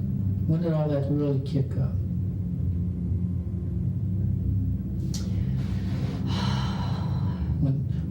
Didn't he send an email to the pastor? Basically, it was kind of a long drawn out, this is the reasons we got to leave the church. How long ago was that? Do you know when that was sent? Because I remember that you came down the stairs or something and you were kind of crying and you told Miranda, I guess we're going to have to leave the church. And I think it was around the same time period, wasn't it? Yeah, it was actually the day after. Okay. They were playing basketball at the church, and Randy just kind of wanted to talk to Justin, about what was on his heart. And he just wanted to talk to Justin. He didn't want Justin to respond. He just wanted to talk to him. And Justin just took it all out of context and just flat out told Randy that he was wrong and Pastor was always right. And that kind of got Randy upset, and he's like, it's over. I don't know what his exact words were. I can't remember, but he just called me and said he just got into it with Justin, and that he was just tired of everybody thinking that Pastor's always right, and that we're leaving the church. Okay. And I was just kind of silent on the phone, and I was crying, of course, and he said, you can be mad at me if you want to, and I said, I'm not mad at you. And he just said, I'll see you in a few minutes, and I said, okay. Okay. And then Justin called me. I think what happened was Randy accidentally called Justin, didn't mean to, but he did, and Justin called the house, thinking that Randy called him. Okay. And Justin told me, he said, you guys are our best friends, and he just said he was praying for us and stuff like that. So I went downstairs and told Miranda that. Okay. And what time frame was that? You remember? What month? You need the date? No, just a month. Just a month. Gosh. It's It was still cold outside, so I think it was probably end of February. all right. So since February up till the end of March, how many conversations do you think you had with David in which he would seem to imply that he could take care of things? How many different times? Well, honestly, I don't know, to be honest with you.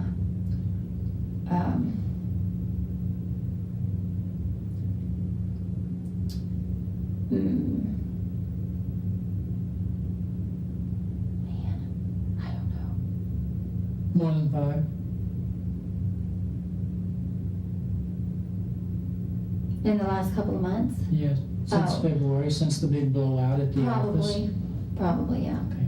Did the big blowout at the office, did that crank David Love, did that kind of crank things up? Did he start blowing your phone out and everything? Pretty much. Since that confrontation at the office, did he use that kind of language about taking care of I never things? talked to him after that. You never talked to him after that? Mm-mm. But prior to that, he had been saying things like that? Yeah. Did he ever give specifics? No. Tell me again about what he said about guns, about Randy's guns. Well, and this conversation only happened one time. Mm-hmm. And About the guns? Yeah. Only happened once? yes. Tell me what you remember. Well, all he said was, well, you know, Randy has showed me. He has taken me down to his safe and showed me his guns. Okay. And I said, really? And he said, yeah. And I said, okay. And then we just kind of got off the subject because I didn't want to talk about it anymore. But within that context, was he implying to you that he could take care of things with Randy's guns? Is that the implication? Is that how you took it? I mean, your wheels had to be turning when he's talking about. Well, yeah. We're talking about a pastor of a church, I know. and he's talking about Randy's guns and taking care of things. Am I getting this wrong? No. Okay. Then and I would say, no. I kept telling him, I said, you need to leave it in God's hands. God's the one that's in control. And I kept telling him over and over again, if God wants us to be together, he will put us together in his timing. Did David imply to you that he was willing to hurt Randy so that you two could be together? Or even did he imply that message to you? Yes, he did. And did you tell him that's a no-go? Yes, I did. Or did you tell him that's an option? Oh, no. Did you ever imply to him or lead him to believe that that would be an acceptable option? No. I told him, I said, because he even implied it about his own wife. Tell me about that. Well, he even said that he would take care of her too. All right. We know that Randy was killed with his own Glock. We went out to your house or your parents' house and got shell casings, okay? From when he used to target shoot. Okay. And we already told you, they told you that night that they found a shell casing at the Yeah. scene. That was, well, the ballistics, all that was checked out. They were same weapon fired those shell casings. All right? Okay. I want to know how anybody could get into that office, get that Glock, and shoot your husband. Because we're talking about the former war guy, the Marine, the guy who knows karate, the guy who was on his game, the guy who was always looking around for you. How would anybody get that gun away from him? I don't know. I have no idea. I keep asking myself that all the time. Well, we I don't know understand it. that whoever went in there, one, knew the gun was in there and how to find it, And I didn't even know he had it in the office. or two, somebody gave the gun to them and they walked in there with his gun. But if, And that makes more sense. Because Randy's not gonna let just anybody go into his office and go through dresser drawers, No. right? I've been in the office. Nobody's gonna go in there and even walk around his office to the back of his desk, because that would be, other than someone like you or Miranda or Michael, that would be probably very unusual for any customers or even church people to walk back there. There would be no reason for them to go back in his space. no, he Right. didn't even like me going back there. Exactly. So when the person came in, my investigators, and I trust them, I trust what they're telling me, he already had the gun. Who had the gun? The man who killed your husband had the gun already. There's no way you could have got that gun away from your husband. The gun was passed off to him is what I'm trying to tell you. That is why I got 20 detectives out here that want your head on a platter. Who would have passed that gun off? Only you would have been able to do that. No, I don't touch guns. I don't like them. But you were in his briefcase. No, don't. I know you don't like guns, okay? I know you don't like guns. It wasn't in his But that briefcase. doesn't really matter, all right? That's the only time I opened his briefcase, was to find that Avon book. Other than that, I never touched his briefcase. I never touched it. I never touched his briefcase, ever, unless he asked me to go get something out of it for him. And you asked, but you did get in his briefcase to look for the Avon catalog. Yes, I did. Okay. Yes, I did. Did you take the gun out of there and pass it off to somebody when you left? The gun was not in his briefcase. The gun was not in his briefcase because I laid it flat on the floor. I opened it up all the way. There was nothing in there. He always had it. When I saw him carry it, and this was last year, Okay. when the last time I saw him carry it in his The briefcase. Glock. The Glock. He always put it at the side of his briefcase underneath all of his paperwork. But you could see it. It was big. It was plain as day. You could see it there. It was not there. And I Did looked. you ask him about it? No, Because, why? because I haven't seen it in a long time. And he told me last year that he was thinking about selling it. And I said, well, honey, whatever you want to do. I mean, I don't care. You know, it's your gun. You do whatever you want to do with it. Who would know that there was a Glock or a gun at all? Who would know? Who would know about it and be able to get to it? Well, here's the thing. Randy, every time somebody came to our house, and I hated this, but every time someone came to our house, he would always take them downstairs and show them his He's proud of his guns. guns. Yes. But we're talking about office here. Because whoever murdered your husband, obviously they planned this murder to go down in the office. They wanted to make sure there's nobody there. They certainly didn't want to do it when you were there, right? And they wanted to use his own gun. Somebody had to be able to go, like I said, it had to happen one or two ways.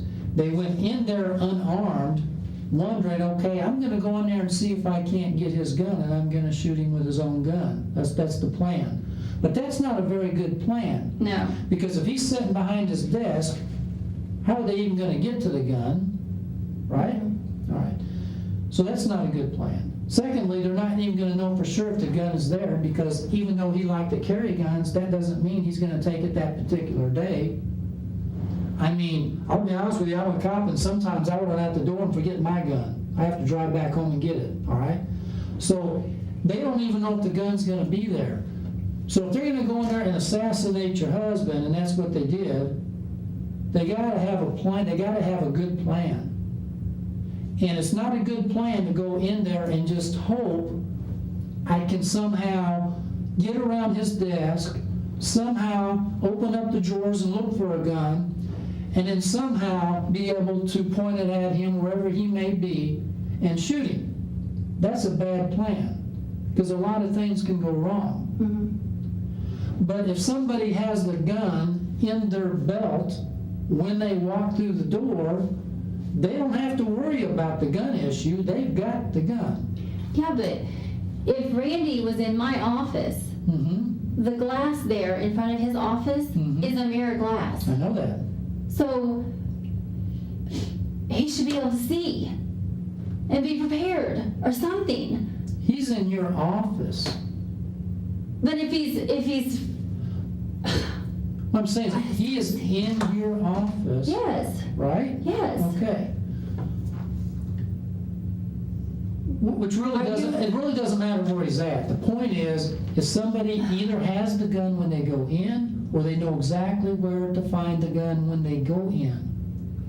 But I And didn't, does David know? no, not that I know of. Would David know that he keeps a Glock or any other gun like readily available right there in the desk drawer or right there by his monitor or what have you? Did you ever tell David that? No, Did you ever? I didn't discuss guns with anybody. You never discussed that gun? No, right. Randy's the one that discussed the guns with everybody. He's the one that told everybody. And I didn't even when like Joe Christensen would come in the office or David Eisen would come in the office, he would show them, you know, his gun and his big knife that he has in his office. Mhm. I didn't even like when he did that. How do you think somebody would get the gun out of the office without Randy knowing about it? I don't know. You don't know? I have no idea. Because I would, I don't want David Love to come in here and tell me that you guys met in some parking lot somewhere and you had a gun wrapped up in an Avon catalog and you passed it through the window. the Avon catalog is at my house. Okay, I'm just using that, you know what I'm saying. No. I don't want him telling me that you passed that gun to him. If he tells you that, Uh-huh. he's lying. But if he tells me that, it's logical. He's lying. Okay, but you understand the reason, I understand, You but understand he's how, lying. okay. You understand how hard it would be to get that gun from Randy? Randy's not giving up his gun. Oh, I know that. Yeah. I know that for a fact. Are you kidding me? I lived with you for 20 years. I know that. That's what I don't Was there understand. anybody in that office while you were there that morning that would have access to?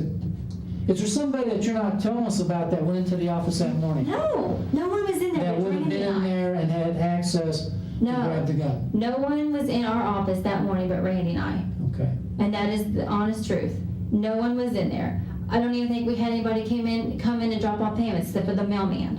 Did David Love ever tell you when he's yakking about taking care of things, did David Love ever tell you something to the effect that, you know, I know he keeps a gun in the office, this would be easy?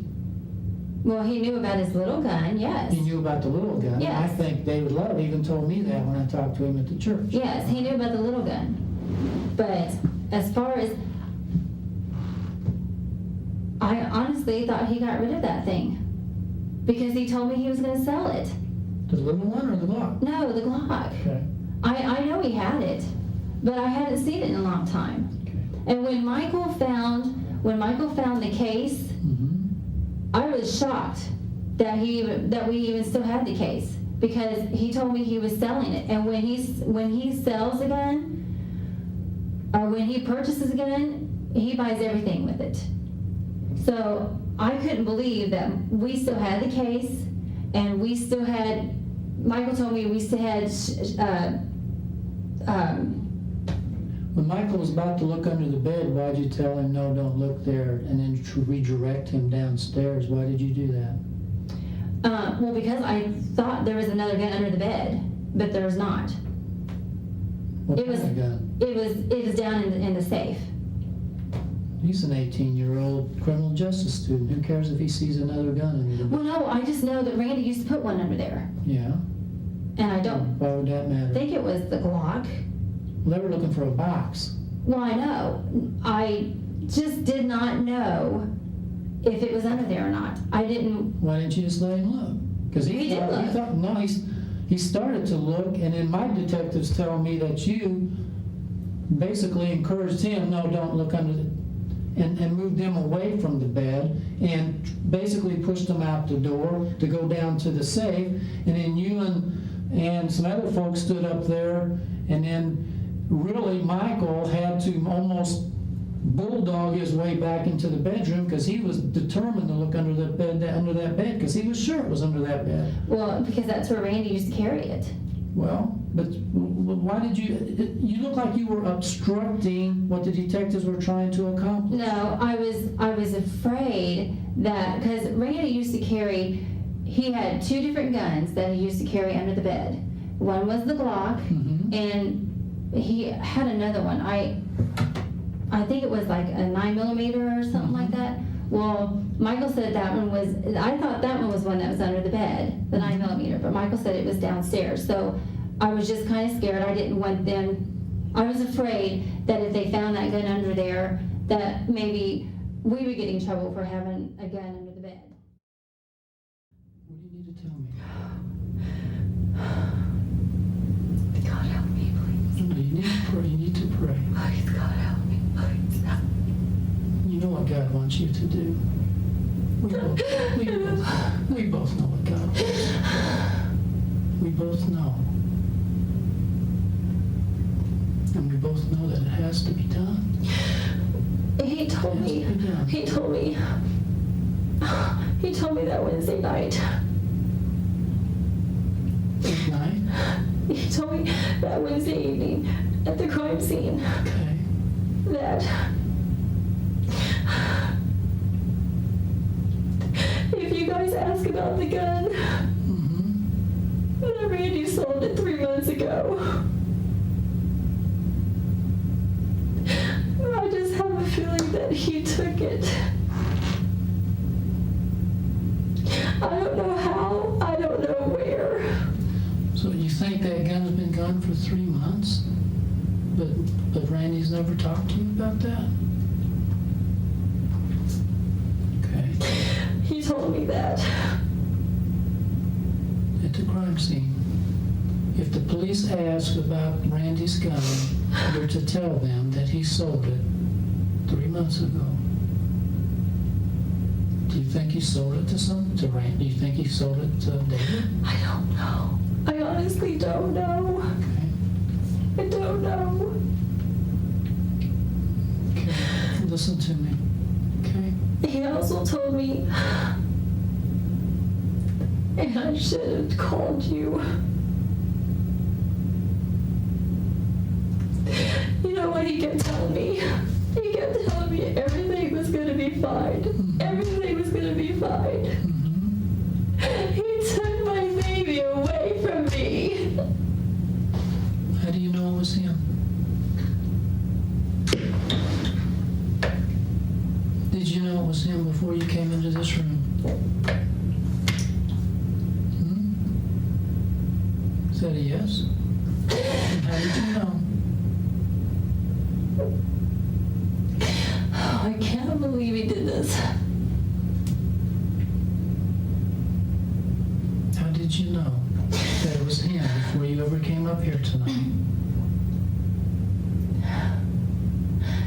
You know I haven't been sleeping. Yeah, I know you haven't. This is tearing you up. It's tearing Miranda. And It's I'm tearing trying to you. protect a godly man, supposed to be a godly man. He told me in my room that next day,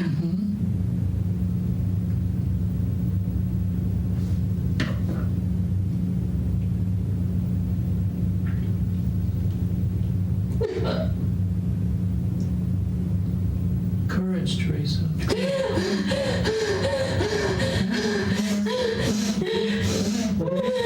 Teresa, what did he say? he says, you know, if you tell them that I'm going to go to jail for murder. If you tell them what? Teresa, if you tell them I'm going to go to jail for murder, but tell them what? He didn't specifically say. What was he at? I mean, he must... I don't know. He just said, if you tell them. He said, if you tell them that I did it, I will go to jail for murder. Or if you tell them I did it. He told me that. Then why didn't you tell us? Why didn't you tell us about that information? I guess I was just angry at him, and I just thought maybe God would just take him away and punish him. Why did he go to Colorado? I don't know. Was that scheduled? I didn't know they were going out of town. What about Shelton? I didn't know he was leaving either. I was And gone. if it was scheduled for him to leave? Well, he had told me a couple of months ago that he was going to take his wife away for her birthday. Mm-hmm. And he told me that Shelton was going with them. But he wound up going to South Carolina instead. Did he tell you when he went in there? Did he tell you what happened? Yes. What did he say? And if this is probably, of all the things we've talked about, this is probably the most important. What did he say happened? You want to know what I told him? Yeah. I told him, I said, this is not the way God wanted it to be. When is this conversation? The day after? In your room? Okay. I was so mad at him. And you told him that? It's not, well, yes, if God, because you told him already, if God wanted us together, we would be together. Okay? And then what did you tell him? I told him, I said, I think I literally told him I hated him. Mm-hmm. I told him not to touch me. And he kept telling me it was going to be fine. He kept telling me everything was going to be fine. Okay. And then what else was said? He told me he didn't even see it coming.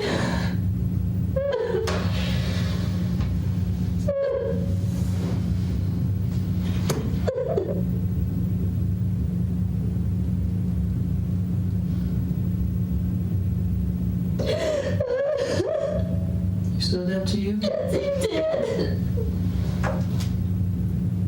Did he say how it happened? He just said he didn't see it coming.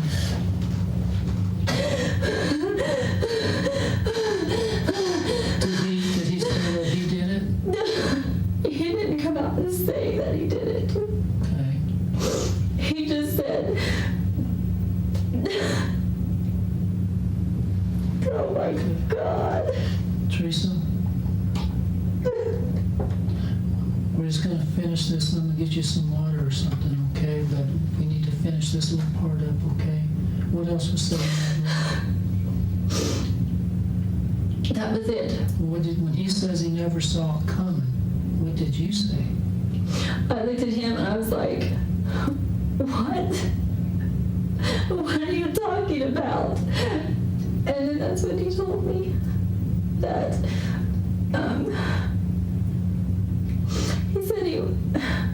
he said he walked to the office and he just aimed and didn't even look. He said he did that?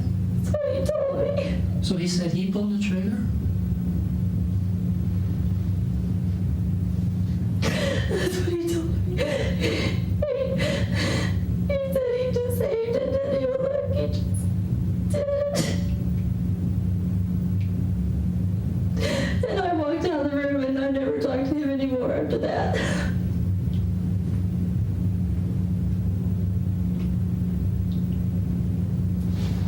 I am not going to protect him anymore. Did he say how he got over there? No. Did he say what time it happened? No, he didn't tell me any of that stuff. He didn't tell me anything. All he told me was that. Oh my God. Do you believe him? Do I believe him? Do you believe him? Yes.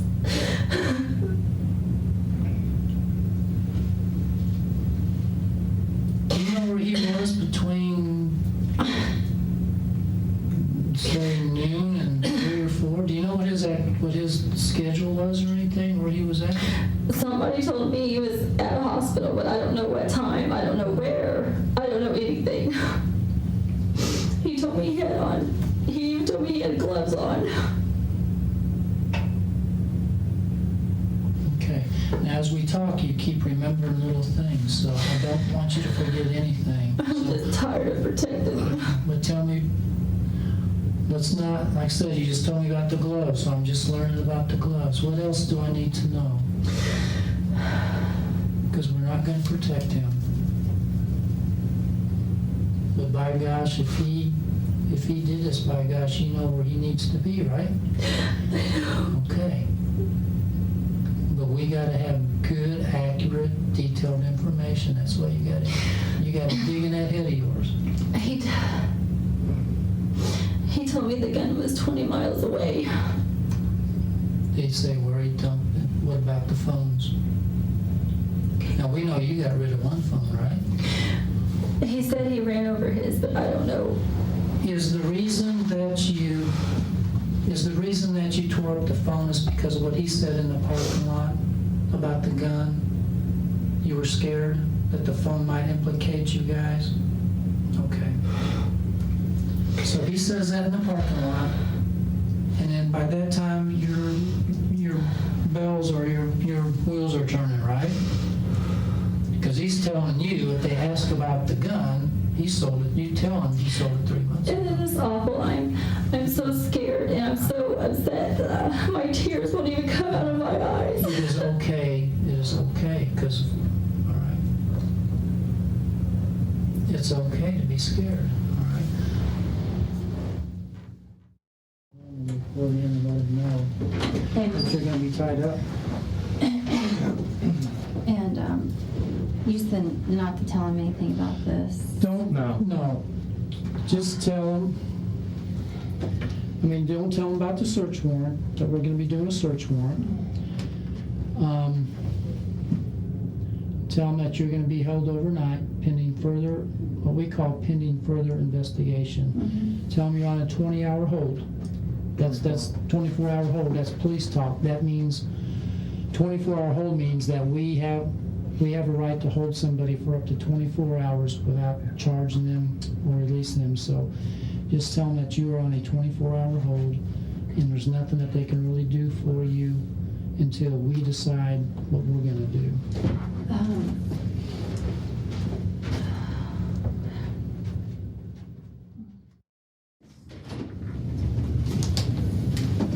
Stone.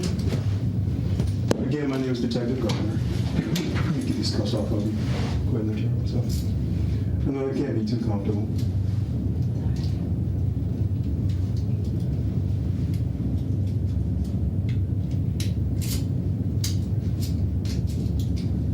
There we go. A little better? Okay. Is your voice okay? I noticed you're whispering. It's just dry. Just dry a little bit. The water will help a lot.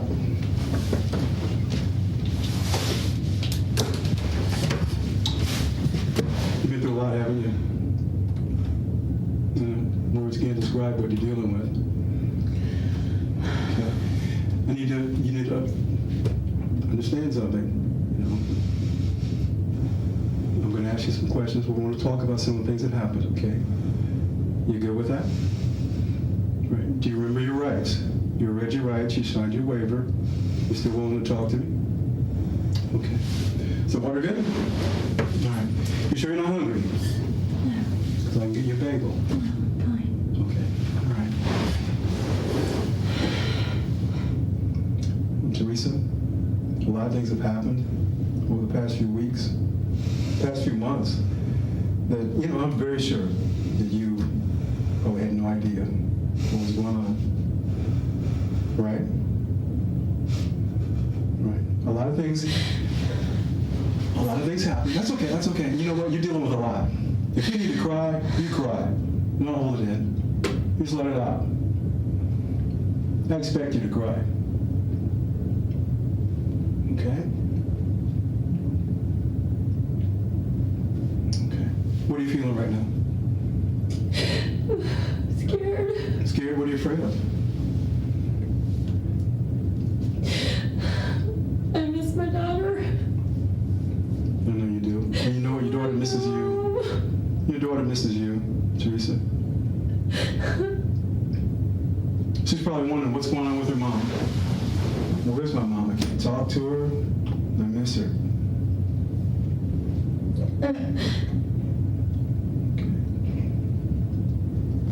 Are you afraid of anything else? Is there anything else that scares you?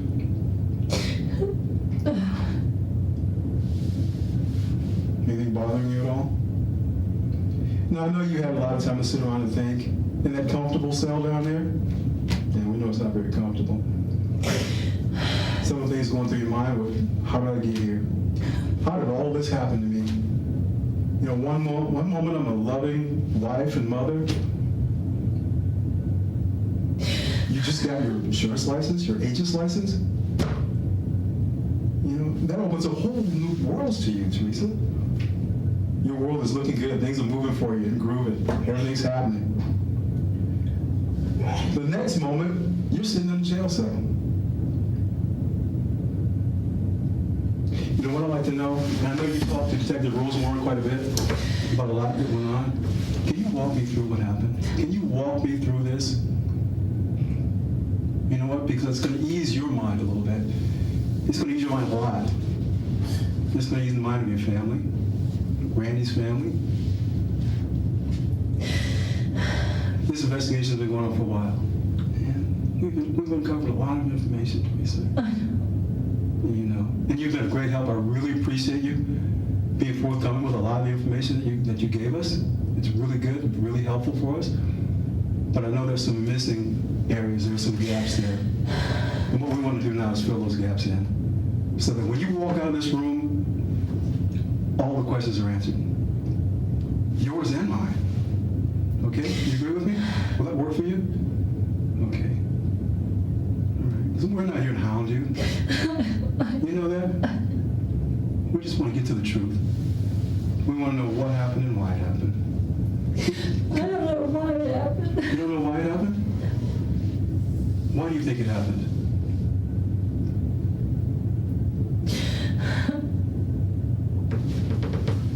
I guess because he was desperate. He who David Love, was desperate for what? me. I mean, I knew he loved me, but I never expected him to do anything like this. Did he ever talk about this? Did he talk about hurting your husband? Taking Randy's life? A few times he did, yes. During those times, where were you? Probably in the car, talking to him on the phone. You were in his car or you were in your car? Mine. You guys were on the cell phone and you were talking about, how was the conversation? Well, sorry. It's okay, drink as much as you like.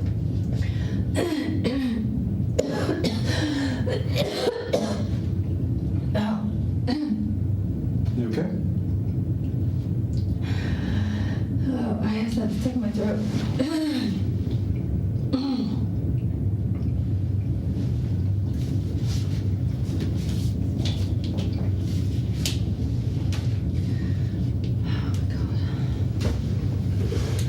It's kind of hard to look at that picture, isn't it?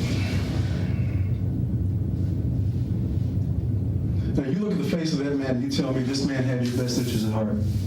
Can you tell me that? Can you honestly tell me that? That he had your best interest at heart in his actions?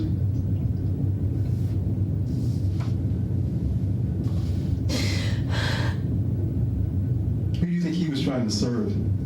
Please. Himself. Himself. He didn't give one thought about Teresa Stone.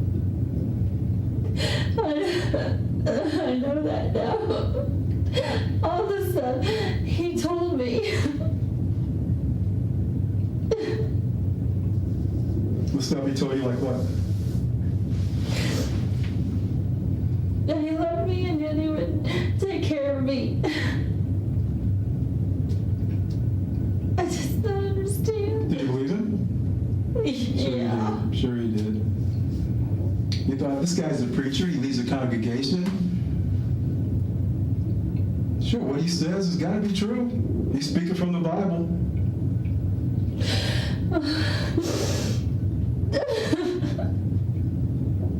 Man, you found out different, didn't you?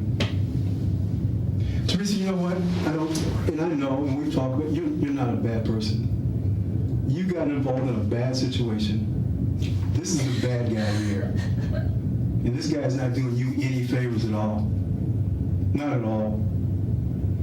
We've talked to him. He's doing you no favors. And you thought he loved you? You thought he cared for you?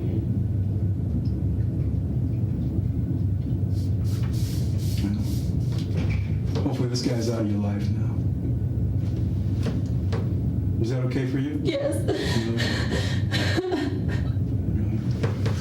Teresa, some of the things that weren't clear during your interview, and we talked about this, some of the things that we just need to really narrow down.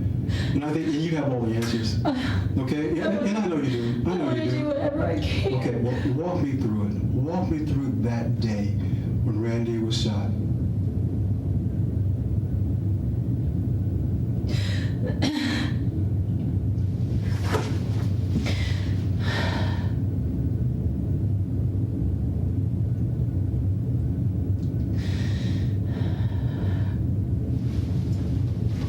Normal work day? Yes. Okay. We were having a good day. Did you both arrive at the office at the same time? We hardly ever did, because I would take my daughter to school, and then I would go into work. And he would come in anywhere between 9:30 and 10, because he would stay home and work out. What time did you go to the office? I usually got there about 7:45 in the morning. I usually work from 7:45 to 3. Okay. You got there a little later? Yeah, he got there about 9:30. Okay. Did you guys talk about much? What was going to go on that day? Anything different that you were going to do? Any plans you were going to make or had made? No, I mean, I had a chiropractor appointment. Then I had to pick Rand up at 3, and I was supposed to take her home and come back to the office by 4:30 because we were going to work late. Mm-hmm. We had 2 people that were coming in at 5 and 6. Who was that? The person that was supposed to come in at 5 was, her name was Levita Brandon. She's a client of ours, Mm-hmm. and she sells perfume and cologne, and I had ordered something from her. I had ordered something from her, and so she was just going to bring it to me. We did have an appointment come in at 11. We wrote up a homeowner's policy.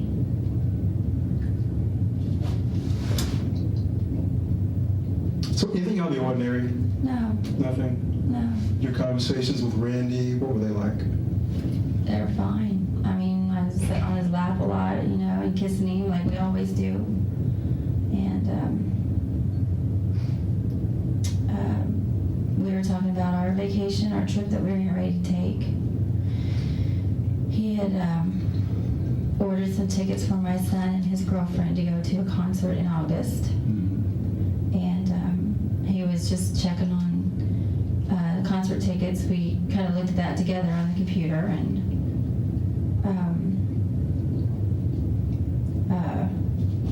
he said he was hungry, and I said I hardly ever eat lunch, so I just really wasn't that hungry. But he went to McDonald's about 12.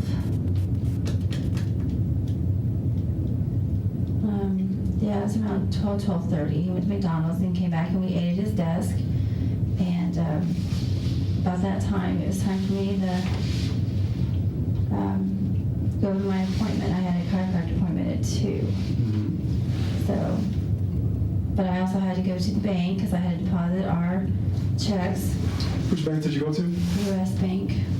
Did you go to any other banks that day at all? Yeah, I went to Bank of America on the square.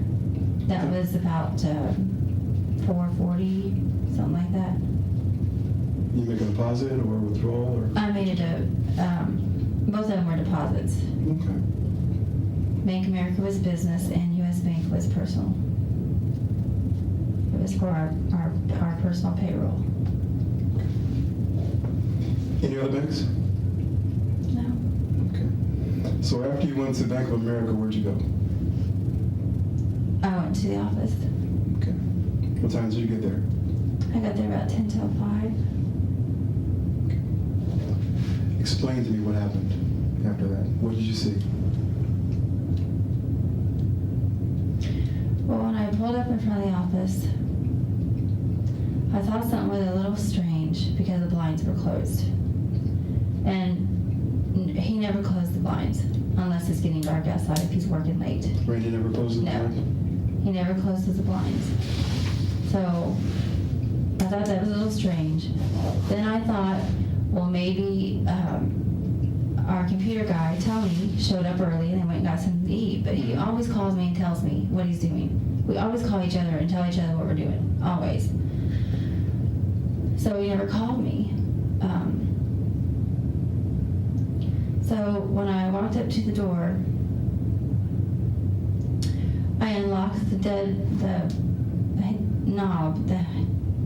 doorknob. I unlocked it, and I went to unlock the deadbolt, and it seemed really easy to unlock because it's not really that easy to unlock. And I noticed that it was not locked. So when I opened the door, I went into Randy's office, looking for him. I went in the back.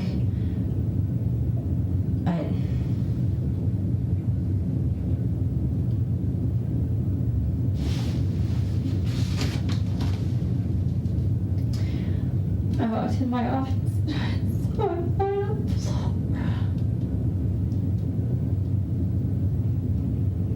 When you saw him lying on the floor, what was your first thought? I just kept yelling at him to wake up.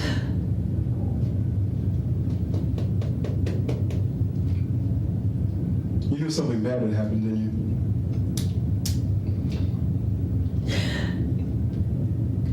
You knew something bad had happened, and you knew who had done it. Yeah, you kind of had an idea. You know, like, And why did I say yeah. something? Why didn't you? I don't know. How long had this been in the works? I have no idea. How long had you and David talked about this? We haven't talked about any of this. You didn't talk about this?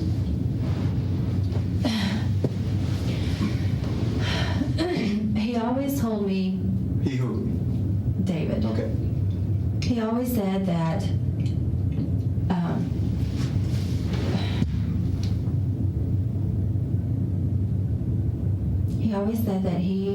he could take care of our spouses if I wanted to. And I kept saying, no, you're not doing anything. So when he said take care of, what do you think that meant? Just say it. Hurt him, I guess. I mean, what else would I think? Hurt them, take their lives. Yeah, that's what I kept telling him. He talked about Randy, your husband, and his wife. Yes. And Why would he do that? Why would he want to kill two people? to have me, I guess. To have you? He wanted you that badly. I guess. Okay. How about you? Did you want him? No. Did you want him that badly? No. You guys have been together for how long? You and David? About 10 years. Your relationship, your extramarital relationship with David lasted about 10 years. Yeah. During It got stronger as the years went on. So it started off as a, what type Just of like, relationship? close friends, good friends, Mhm. Then it grew to what? Sexual Okay, now you say it got stronger. lust, Sexual lust, and it got stronger. Okay, what's stronger than that?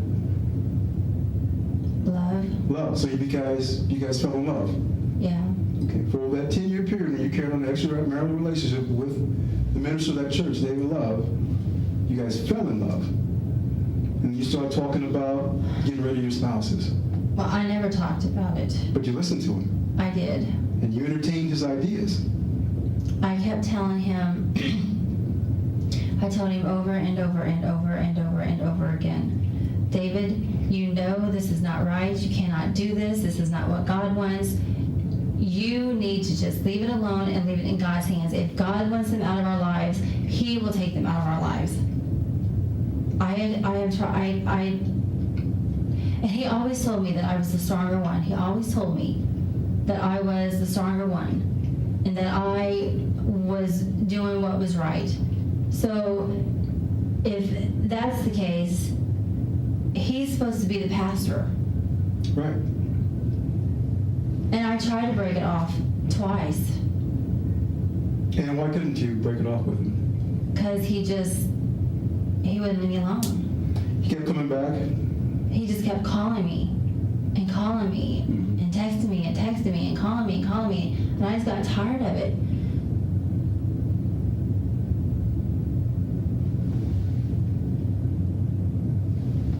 You got tired of it and then what? Go ahead. Okay. You got tired of it.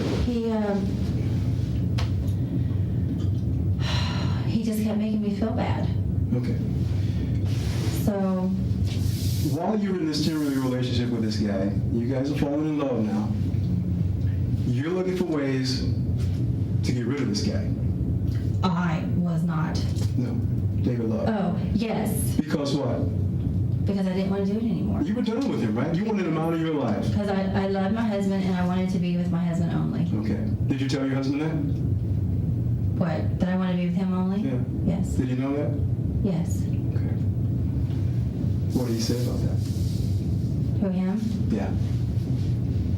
He kept telling me that my husband was a fool. And that he called him Nabal, which is a name of a guy in the Bible who did a lot of foolish things. You know, I know my husband wasn't perfect, and I know he did a lot of foolish things, but he was a very good man. And he put him down all the time, and I just kept saying, just leave him alone. Yeah. And But he wouldn't? I'm sorry? He wouldn't? No. Every time he talked to him, he just kept throwing things back in his face. His past, he just kept throwing everything back in his face. Well, Teresa, you said you love your husband, you want to get rid of this guy, get him out of your life. He wasn't having any part of it. He wouldn't let you go, would he? Well, that's what I'm saying. You're not a bad person. You know, you got caught up in a bad situation with a bad guy and something bad happened. Your husband got killed. I even venture to say this guy was probably planning on killing his wife after he killed your husband. What do you think about this guy? Like I told you earlier, he's not doing you any favors. And I want you to answer one question for me right now. Right now, don't hesitate. I want you to answer one question for me. Did you know he was going to shoot your husband? No. Did you know he was going to kill Randy? No. Did you know he had an intention of going there to the business that night and shooting your husband dead? No. That solves his problem. He's on the way and now he's got you, and you're all he wants. Did you know he was going to do that? No, Did he tell you he was going to do that? No, he did not. Did he tell you he was going to shoot Randy that night? No, he did not. What did he tell you? I never talked to him that day. Did you talk to him at all the day before? No. You didn't talk to him the day before? You didn't talk to David Love the day before Randy got shot? Are you telling me no, you did not? Keep in mind, we have all your phone Oh, I records. know, I understand. Hey, Teresa, did you know this man? Teresa. David. Things ain't good, Teresa. They're not good at all. Okay? I did. Listen to me, Teresa. Things are not good. And you're here today because you need to worry about you, Michael, and Miranda. That's what you're here to worry about today. Okay? You're not telling the whole truth. Listen to me, Teresa. There's more that you know that you have not told. It's time to tell it. Okay? If you don't, you're hurting yourself. This is not about anybody but you. You understand what I'm saying, Teresa? I do. I'm serious. We've known each other a long time. I know. Okay.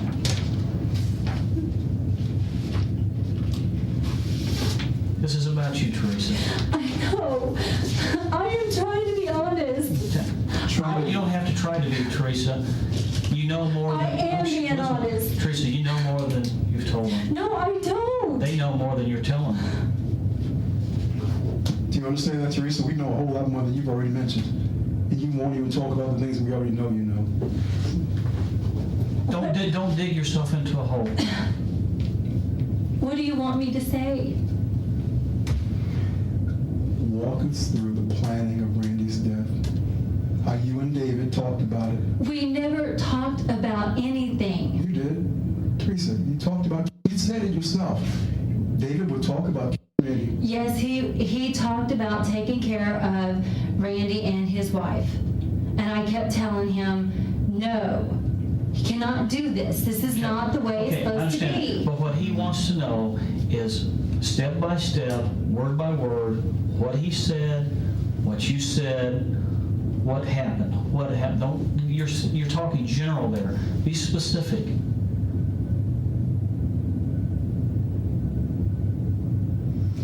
He told me that he could take care of it. He told me that he could free him and I both, is what he told me.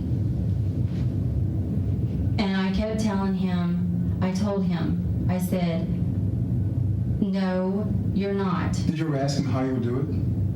No. Did you ever ask him how he could do it? He never told me, well, he did tell me. He did tell me, he said one shot to the head and he would be gone. One shot to the head, he'd be gone. Mm-hmm. What did you say after that? I said, no, you're not going to shoot my husband. Did you say one shot to the head and he'll be gone? But I don't have a gun. I don't have a weapon. No. And you said, I've got one. No. I can get one for you. No, I can did put one in not. your hand. No, I did not. What did you say? I never said anything. What did you say? He's the one that said he could get a gun. He's the one that said he could get one. Did he tell you where he could get it from? No, he did not. He never told me where he could get a gun. And I never told him anything. Because about guns. I don't like guns. I don't want anything to do with them.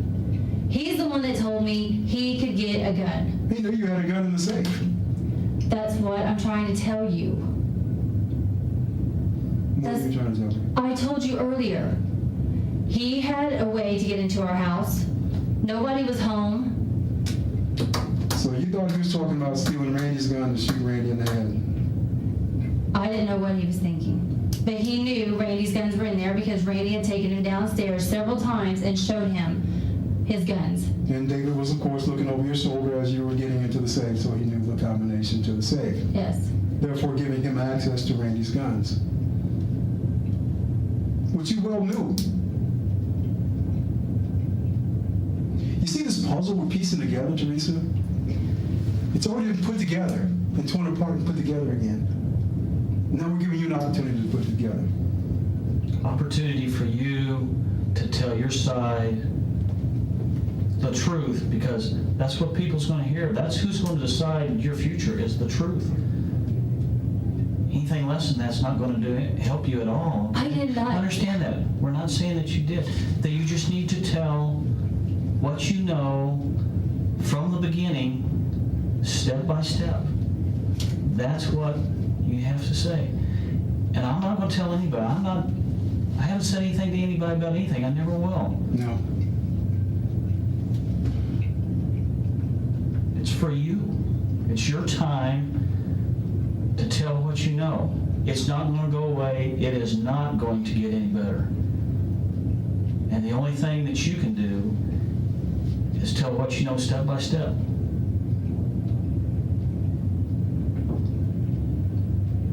Teresa, this gun didn't just magically appear in his possession. I did not give it to him. I did not give him no gun. What are you thinking if you tell us that you did give him the gun? What do you think it's going to do to you? Is it going to make you look bad because you provided the weapon that he used? If you are telling me that because if you want to say that he was downstairs, he watched me open the safe, he knew the combination of the safe, he knew where the gun was, if you're saying that that's the way that I That much we know. provided him the That gun, much we know, Teresa. then that is the only way. That's not the way I'm saying you provided him the gun, though. I never gave him no gun. Never. I am telling the truth, David. Okay? I never gave him a gun. Okay. I never gave him any sign to do anything like this. Go back to what what you said earlier about him telling you specifically one shot in the head. How did that come about? When?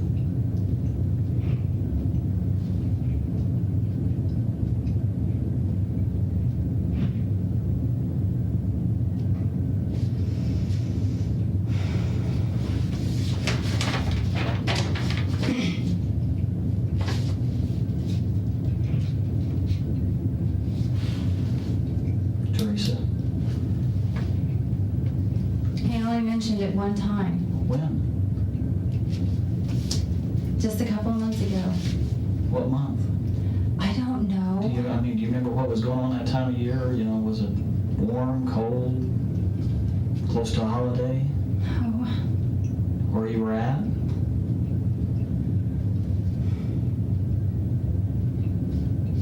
What brought it up? he always brought up the conversations. I never did. Okay. I always tried to discourage it and get off of it. Okay. I always did. I always told him.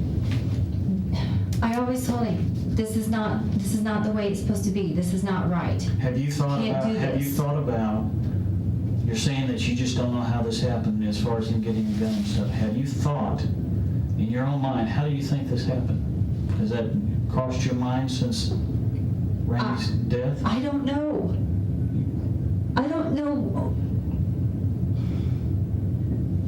You've been through a lot. And you're going to be through a lot more. I don't understand. I don't know why he would do it. You said why you would do it. Well, he did it because he wanted me. There you go. Now, But because I stopped talking to him. you made a decision, right? Yes. And he made a decision also, didn't he? He made a decision that if he couldn't help me, nobody could. Okay? And that's why we're here today, is because people made decisions. And today's about a decision for you. Now, Teresa, the decision is you got to just lay your cards on the table the way it is, okay? I am. I didn't give him the gun. Again, did we say that you physically handed him the gun? Nobody said that. How did he obtain the gun? I'm telling you, the only way he could have done it is just went in our house and took it out of the safe. He had the combination to the garage, he had the combination to the alarm code, and he had the combination to the safe. He had it all. He had everything. Because And how long has he had that?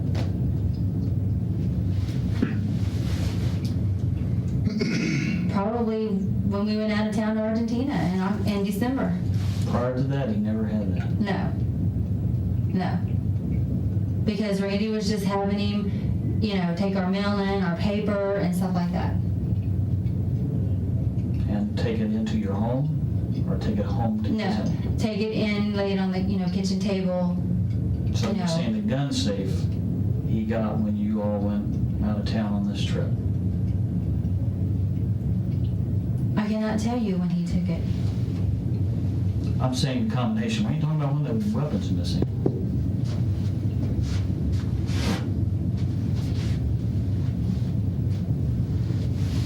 Yeah, he could have gone into it then. Randy wouldn't have been aware that the gun was missing from whenever the trip was. Wasn't that around Christmas or That Thanksgiving? was after Christmas. After Christmas. So we're talking a couple months here. He wouldn't notice that it's missing. But he just doesn't. Well, because they had already cleaned the guns before we left and put them back in the safe. Who's they? Michael and Randy. They cleaned the guns when Michael was home during Christmas, and then we left to go on our trip. But I never.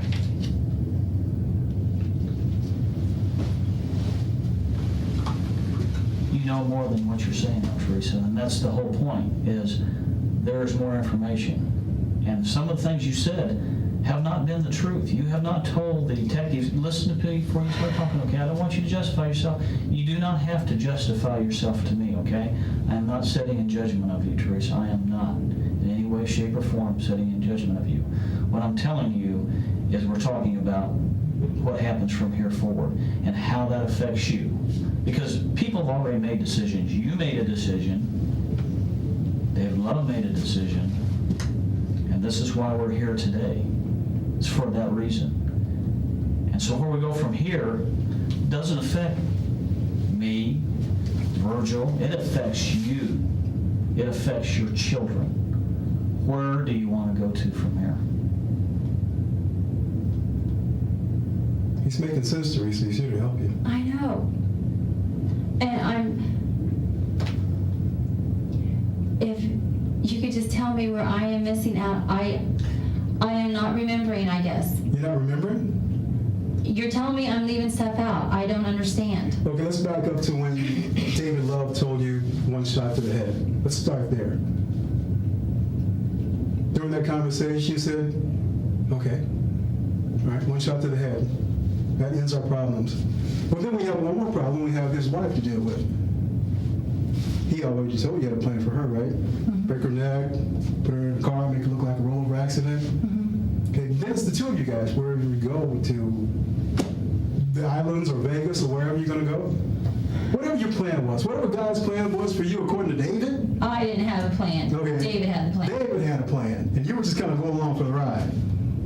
And you didn't set all this up, but you know what? You were part of the plan because he told you about it.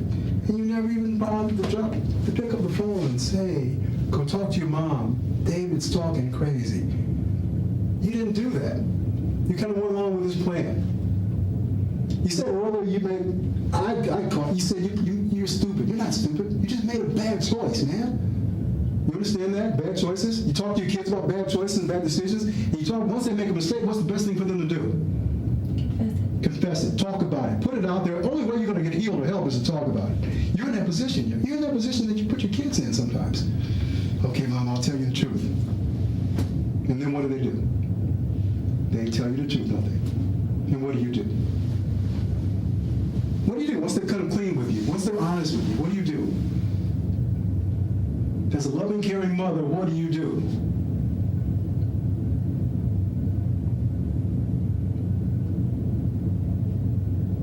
I try to tell them that that's what they should always do. Yeah. Every day, with every choice that they make, put God first, like you said. Because God knows your heart. And we're sitting here, and Sergeant Ison has talked to you, and you've known him, you've called on him, you've talked to him a couple times. He's told you some things, he's told you things that can help you. And you're still holding on to that sin because you don't want to let it out. You don't want to say, okay, I knew he was going to kill my husband. This is what kind of plan, the way the plan went. I don't think I want to talk about that because it's going to make me look bad, like a bad person. Teresa, you planned this with this guy, David. He told you what he was going to do. And then he carried it out. He did it. He made you accessory to everything he did. You provided him with a gun. You told him what time would be the best time for him to go down there and shoot David. Yes, you did. I did not. You told David, go there in the evening. I did There's not going to be anyone there. You make sure. But he said, no, I've got a funeral to do that day. I don't know if I can get it done. I never said anything. I never talked to him that day. You didn't talk to him that day at all. No phone calls, no phone messages, no texts, no voicemail. He left me a voicemail, and I checked it. And I told you that's the same day that I texted him and told him to leave me alone. He has messed up my life. He wasn't about to leave you alone because he cranked it up a notch, didn't he? He cranked it up a whole lot when he went in there and one shot to the head. That was his plan. He told you about it, and he did it. He executed your husband for no good reason, Teresa, and you're fully aware of it. And the next day he's at your house. And I asked you, why didn't you just pick up the phone and call the police? The man that killed my husband is standing right here in my living room. You didn't do it because you're scared of him. Teresa, your husband's dead. Your husband was shot in the head in a business he built for him and you and your family. And you could care less about that. No. You could care less because you want to move on with your life. That is not true. Well, you tell me what's true, Teresa. I did not expect him What did you to kill my husband. What did you expect, Teresa? Look at this man. Listen to what he's done to you over the past 10 years. What do you expect him to do? I was trying to get him to leave me alone. You didn't do a good job of it because he didn't leave you alone. If anything, he did something to bring him closer to you. Eliminate the problem for him, which was your husband, Randy. And he did that. I never asked him to kill my husband. You may not have asked him to kill your I husband, never Teresa. said anything to him about killing my husband. But did you say, don't you do that? You did not tell him not I to do did it. too. What did you tell him? I told him, don't you ever do that. I said, don't do that. I said, you're not, that is not right. You're not thinking What straight. did you tell him he should do then? What was the alternate plan? I told him to let God deal with it. Let God deal with it? Yes. How? If God wants them out of our lives, He will take them out of our lives. I told him that over and over and over again. I don't know how many times I told him that. And what did he tell you? He said, you're the strong one. He said, yes, I got to get this out of my head. He told you you're the strong one. That's what he always told me. He said, you're the strong one. Is that a position of power that he put you in, or is it a position of power that you earned? I don't know. He told you were the strong one. You told him if God wants those people out of our lives, if God wants your wife dead, he'll kill her. If God wants my husband dead, he'll kill him. And what's David hearing all this time? Go ahead and do it, David. I never said that to him, ever. Go ahead and do it, David. Randy, and we'll be together. No, What'd you tell him then? nothing. I didn't tell him to do anything. In his mind, he's thinking, okay, David in the Bible did some killing, and God forgave him. David in the Bible commands a man whose woman he wanted. He killed Uriah. I know You understand that? Yes. Who did he want? He wanted Uriah's wife. Guess what? Here's David, love, not in the Bible, killed a man because he wants his wife. And you're right along with the plan. I was not along with that plan. You didn't do anything to stop it. I didn't know he was going to do it. You had every reason to know he was going to do it, to suspect he was going to do it. What? He told you. He did. He told me what he wanted to do, He told and you I what he told wanted. him no, he is not doing Did the it. conversation end there? Did you Yes. stop talking about it? Yes. Did you talk about it anymore? No. After that? No more? No. So what did you talk about after that? Did you move on to something else? I was trying to move on with my life. I was Okay. trying to get out of his life, and he would not leave me alone. Well, you told me that. You told me he wouldn't leave you alone. He would not leave me alone. He called me, he texted me, and I wouldn't answer. And that made him more mad. And matter. Because he's closer to you now because he's eliminated the problem. He's eliminated your husband. He's got no reason to believe that you guys can't be together. Only one more person stands in the way. Thank God you got caught. Or his wife would probably be dying too. Do you ever think about that? Teresa, here's your opportunity. And that's why we brought David here to talk to you, so you'll know. You know the monster this guy is. You know the monster David Love is. And for some reason, I think you're still trying to protect him. I am not protecting him. I did not know that he would go through with this.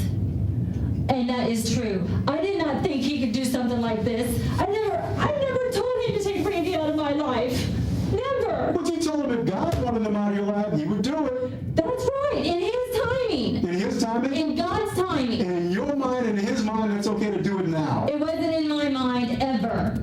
I never. It was in David's mind. Well, it wasn't in my mind. And I told him that time and time again. Did you do anything to take it out of his mind? Yes, I kept telling him to stop thinking about it. Leave it alone. Did you ever tell him that if Randy is dead, you and I are still not going to be together? Did you tell him that? Yes, I told him that. I said, we are not going to be together until God puts us together. And he's thinking, why are you leaving the door open? You're not closing the door, Teresa. That's a closed door. That's an open door. Every time you said, until God puts us together, that leaves a door open for him. Every time you don't kick his butt when he says, I'll shoot your husband in the head, that's leaving the door open for him. Every time you listen to his little weird plans, and you're entertaining him, you're just sitting there, the door's open for him. He's thinking, okay. He's not telling me I can't do it or don't do it. If I ever said anything against him, he would get mad at me. Would he ever hit you? No, Okay. he never hit me. Did he yell at you? He's mad at you, so he's sitting there staring at you, so he's mad at you. What does he do to you? What does he do to you? No. What does he do that scares you so much, Teresa? You're afraid of him, aren't you? Yes. And that's obvious. And That's the only thing that's going to change. You're protecting yourself. You're making yourself safe today being here. It's time for you to make yourself safe. This guy's a monster. He's a monster, Teresa. What he's done to you and your family is unforgivable. Help us put him away for life. I am trying to help you put it away for life. How did he get the gun? I don't know. What time did he go by the business? I don't know. He called you. I was already on the Did he road. call you and tell you don't come here until a certain time? No, he did not. He told me, he texted me and told me, he said, urgent, seriously, do not go to the office by yourself. What car was he driving that day? What car was he driving? Yeah. His car, I guess. Which is what? Silver Buick. Did you see him in it? When he came to the crime scene, yes. They told me he had a funeral, and they told me he was at the hospital. That's what they told me. That's all I know. I never talked to him that day except for listening to a message that he left on the cell phone. That's all. I texted him, he tried to call me and I wouldn't answer. I texted him and I told him, you're messing up my life, leave me alone. And I never talked to him anymore after that. He tried to call me several times. I think Why should you go to the worry about going to the office alone? Who was you supposed to take with you? I don't know. I was supposed to go to the office. We were supposed to be working late. And if you all had this broken up relationship, why is it he coming to tell you at the crime scene what happened to the gun? Why was that important? I don't know. I don't know, David. He had this all planned out and did not tell me anything about it. But you probably surmise a few things. You probably have an idea why it happened. I did not tell him Did I to say do that? anything. Teresa, I didn't say anything what you said. I said you have a belief, an ideal, knowledge I of didn't. why it happened. I didn't. I didn't say that you told anybody. I said you have knowledge. Okay? Why would he tell you not to go there by yourself? Who were you supposed to go with? Was you supposed to go there at all? Yes, I was supposed to go there. Why? Because I was working late with Randy. We had an appointment coming in at 5 and one at 6.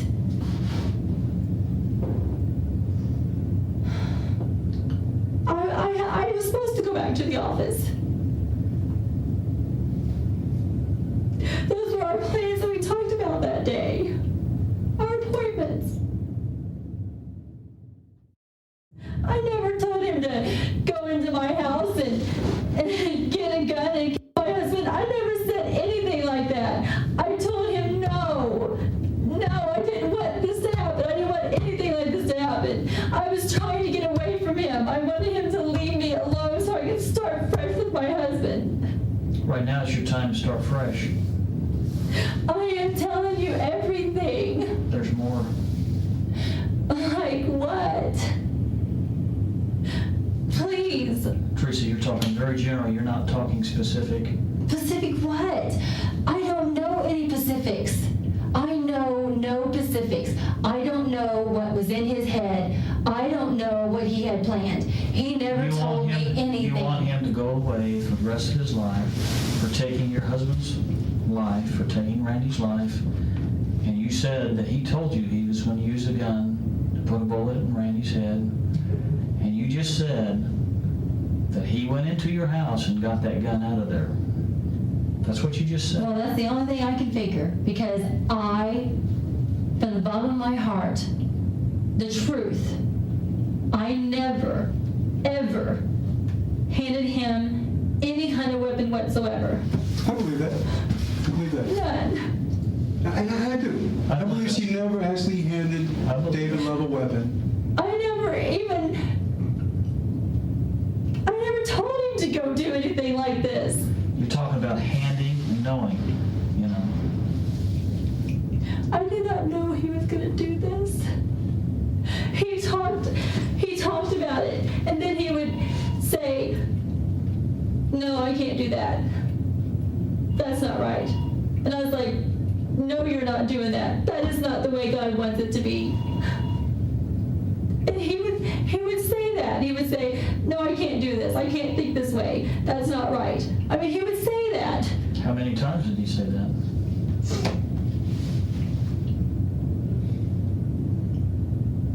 Well, he only talked about the one time about shooting Randy in the head.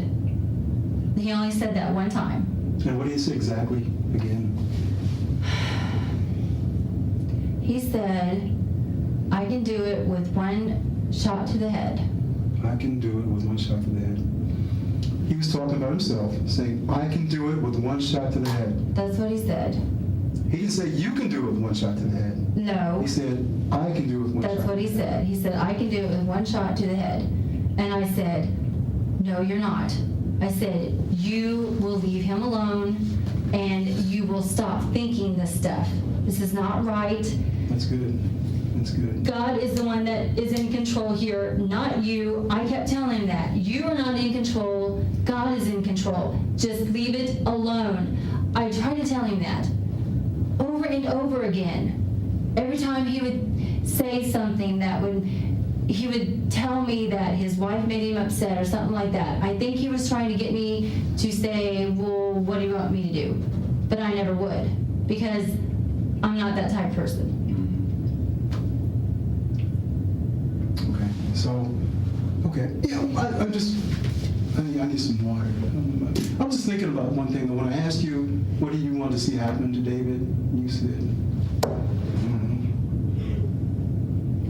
I want to see him put away for life. That's what I said. I think if someone had just shot my wife in her head, had just walked into her business and pulled the trigger, and shot her in the head, Would I like to see him? I'm thinking I would have been so pissed. That's just me. I want to see that's me. I'm thinking I would have been so mad. I would have known exactly what I want to happen to that person. I don't think I would have said, I don't know. Maybe I think you're still trying to cover up for it a little bit. I am not. Yeah. I want him out of my life. I want him out of my life forever. Okay.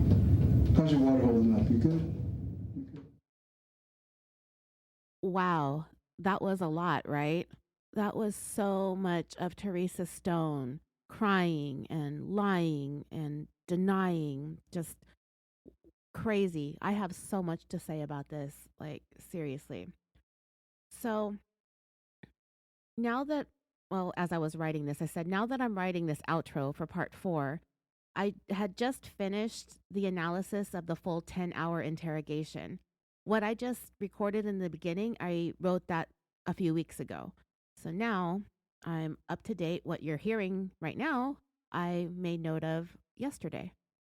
So if you just listen to this 3-hour compilation of Teresa's best of her worst moments, the next several episodes are only going to be a couple of hours long. I'm going to guess maybe 6 or 7 of them. I'm going to try to record them before Thanksgiving. My voice is getting better. I hope it holds up. I want to get this done for you so I can get back to the Patreon, like I said in the beginning, which I'm going to start writing pretty soon.